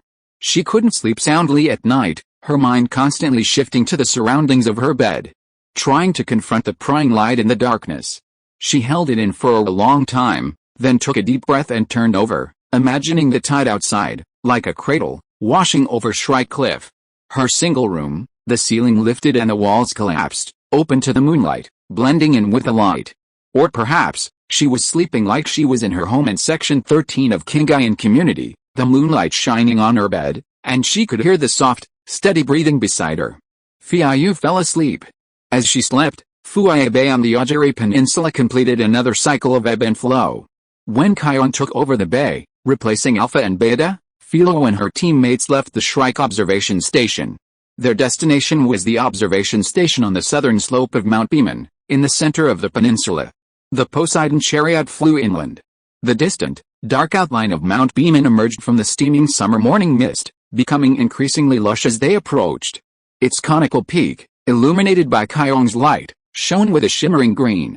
The southern slope observation station sat on a gentle slope, where a mountain stream meandered beneath, watering a patchwork of wildflowers and meadows. The river, named Luode, flowed eastward beyond the southern slope, emptying into the Benpang Sea. The entire Penjia of Loang was enclosed within the Loang Sea, and the tides had a profound impact on the rivers along the continent's margins. At dawn that day, the Luode River's estuary was flooded, pushing inland. When the non-human expedition team arrived at the Nandu observation station, the river was at its highest point, gurgling and gurgling, reflecting the vibrant flowers on both banks. In some places, the water overflowed the earthen banks, flowing crystalline streams into pools and submerging the grass roots. The Luo and Core extensive use of aircraft and robots meant they paid little attention to developing road transportation beyond their living quarters. However, Qi Lixiang decided to use this morning to build a convenient arch bridge over the Luode River for the expedition team members who would frequently visit the station. Peng Feng, along with Kong San and several others, went to the Luode River with Qi Lixiang to select a side and bridge design. The planning for the Wishiwili Peninsula designated the flower and grass slope in front of the Biman Nandu observation station as a small breeding ground. Experimental planting researcher Chamonde was particularly concerned about this area, which would soon become his area outside Shilin City, so he volunteered to oversee the renovation of the flower and grass slope.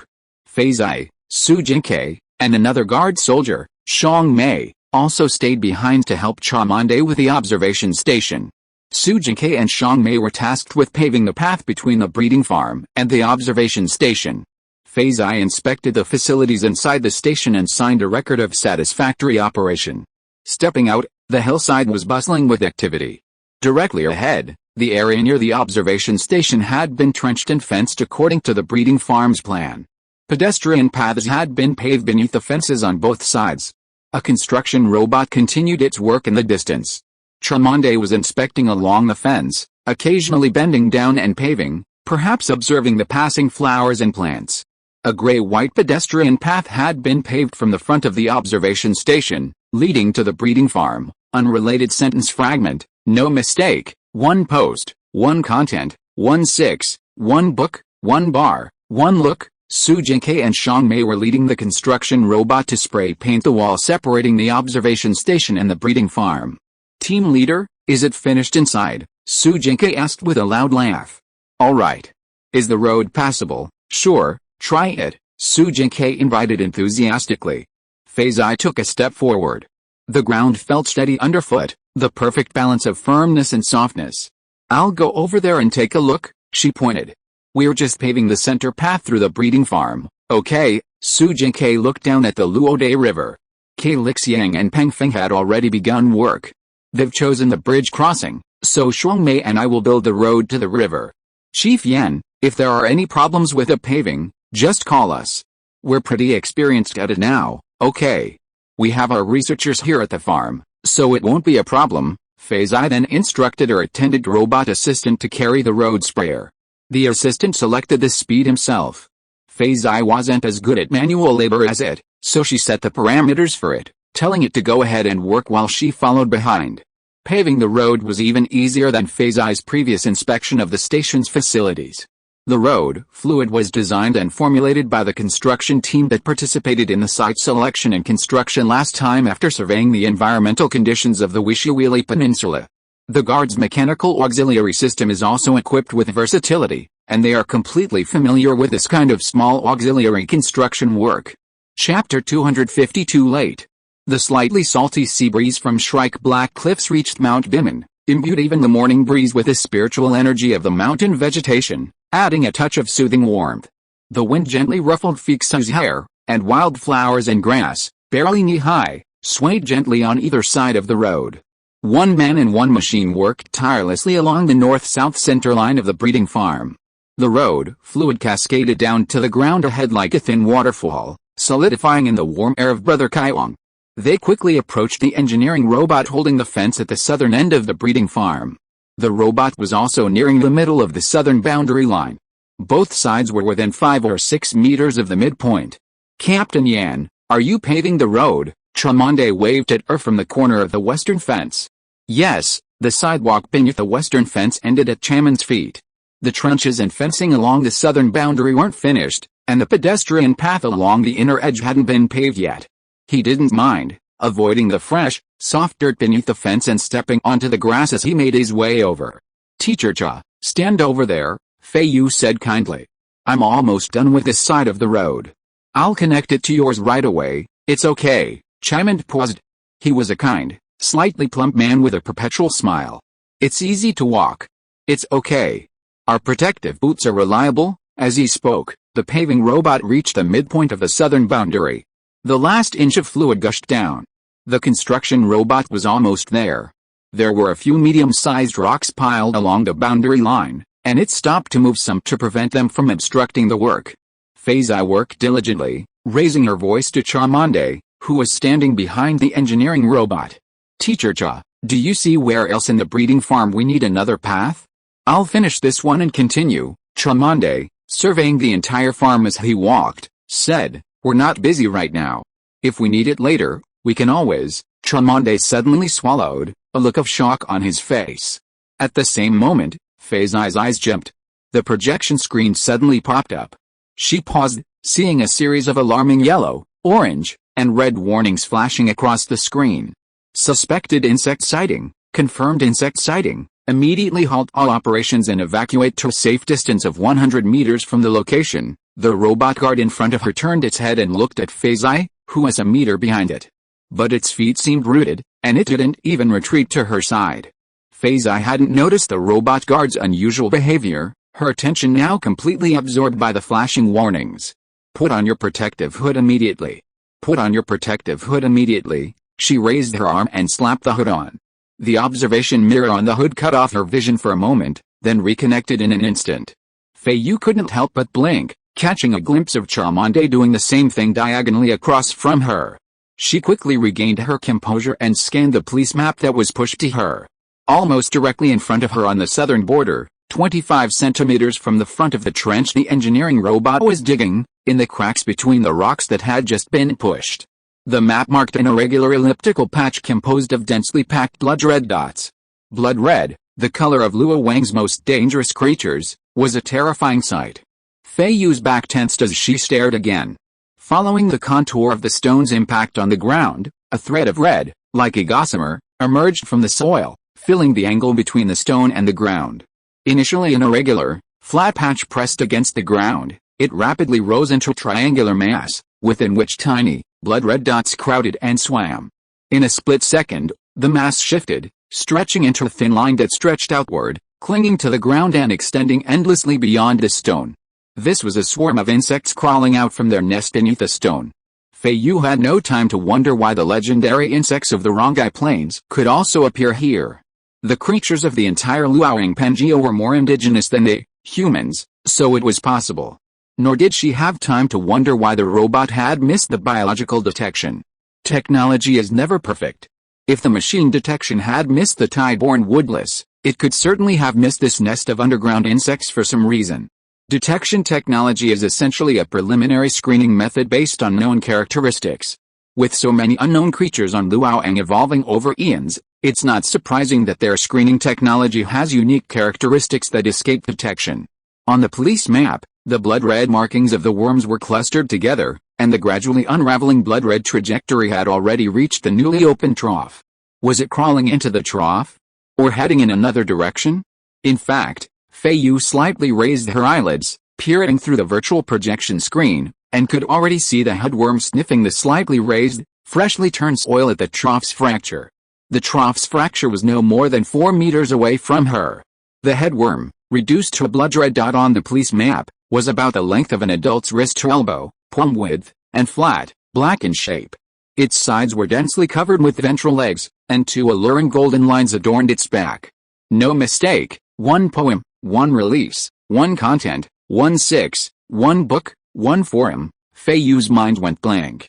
It turned out to be this creature that had killed their conscripted warrior, Jiguan King, and now it was so close to her.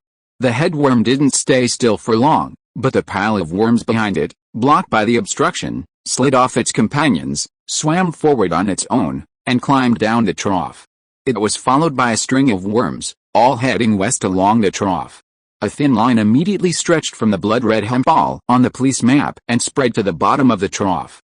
Charmonde suddenly moved and ran in the direction he had come from. That was the west fence of the breeding farm. Following the paved sidewalk, he could run back to the observation post. "Captain Yan, run," he shouted over his shoulder, and only reacted when his voice echoed through the protective shield. Did he react and waved his hand violently at Feiyu. Feiyu shuddered. Charmonde's green retreat route on the map pointed directly to the observation post. The people along the Luode River split into 2 groups. One took the green route, ascending to the rear airspace with their auxiliary guards, while the other took the yellow route, the secondary retreat option, and rushed towards the observation post. But the map didn't provide her with any escape routes. Not a single green, not a single yellow. Was she being left to her own devices? This month's updated field safety guidelines stated that everyone facing a field war crisis would be given an escape route immediately after receiving a warning. The designated route was the optimal escape route calculated by the system, with the green route being the primary route and the yellow route the secondary route. Field personnel would evacuate along the designated route, concentrating their time and energy on making panic judgments and avoiding losing the opportunity. "If she doesn't leave now, it'll be too late," Xiao Wenfei said, tilting his head. "She's already too late," Chun Yuanxiao said. Qi Changgong and Gu Jack, who had just finished their shift and had breakfast in the control area's tea room, were walking across the bridge when they were both startled. Without even a glance at each other, they turned back. End of this chapter. Thank you very much for reaching the end. Don't forget to like. Looking for more exclusive content and immediate access? Subscribe to our Patreon. Remember, every like, subscription, or donation encourages us to continue. Thanks to everyone, see you in the next video.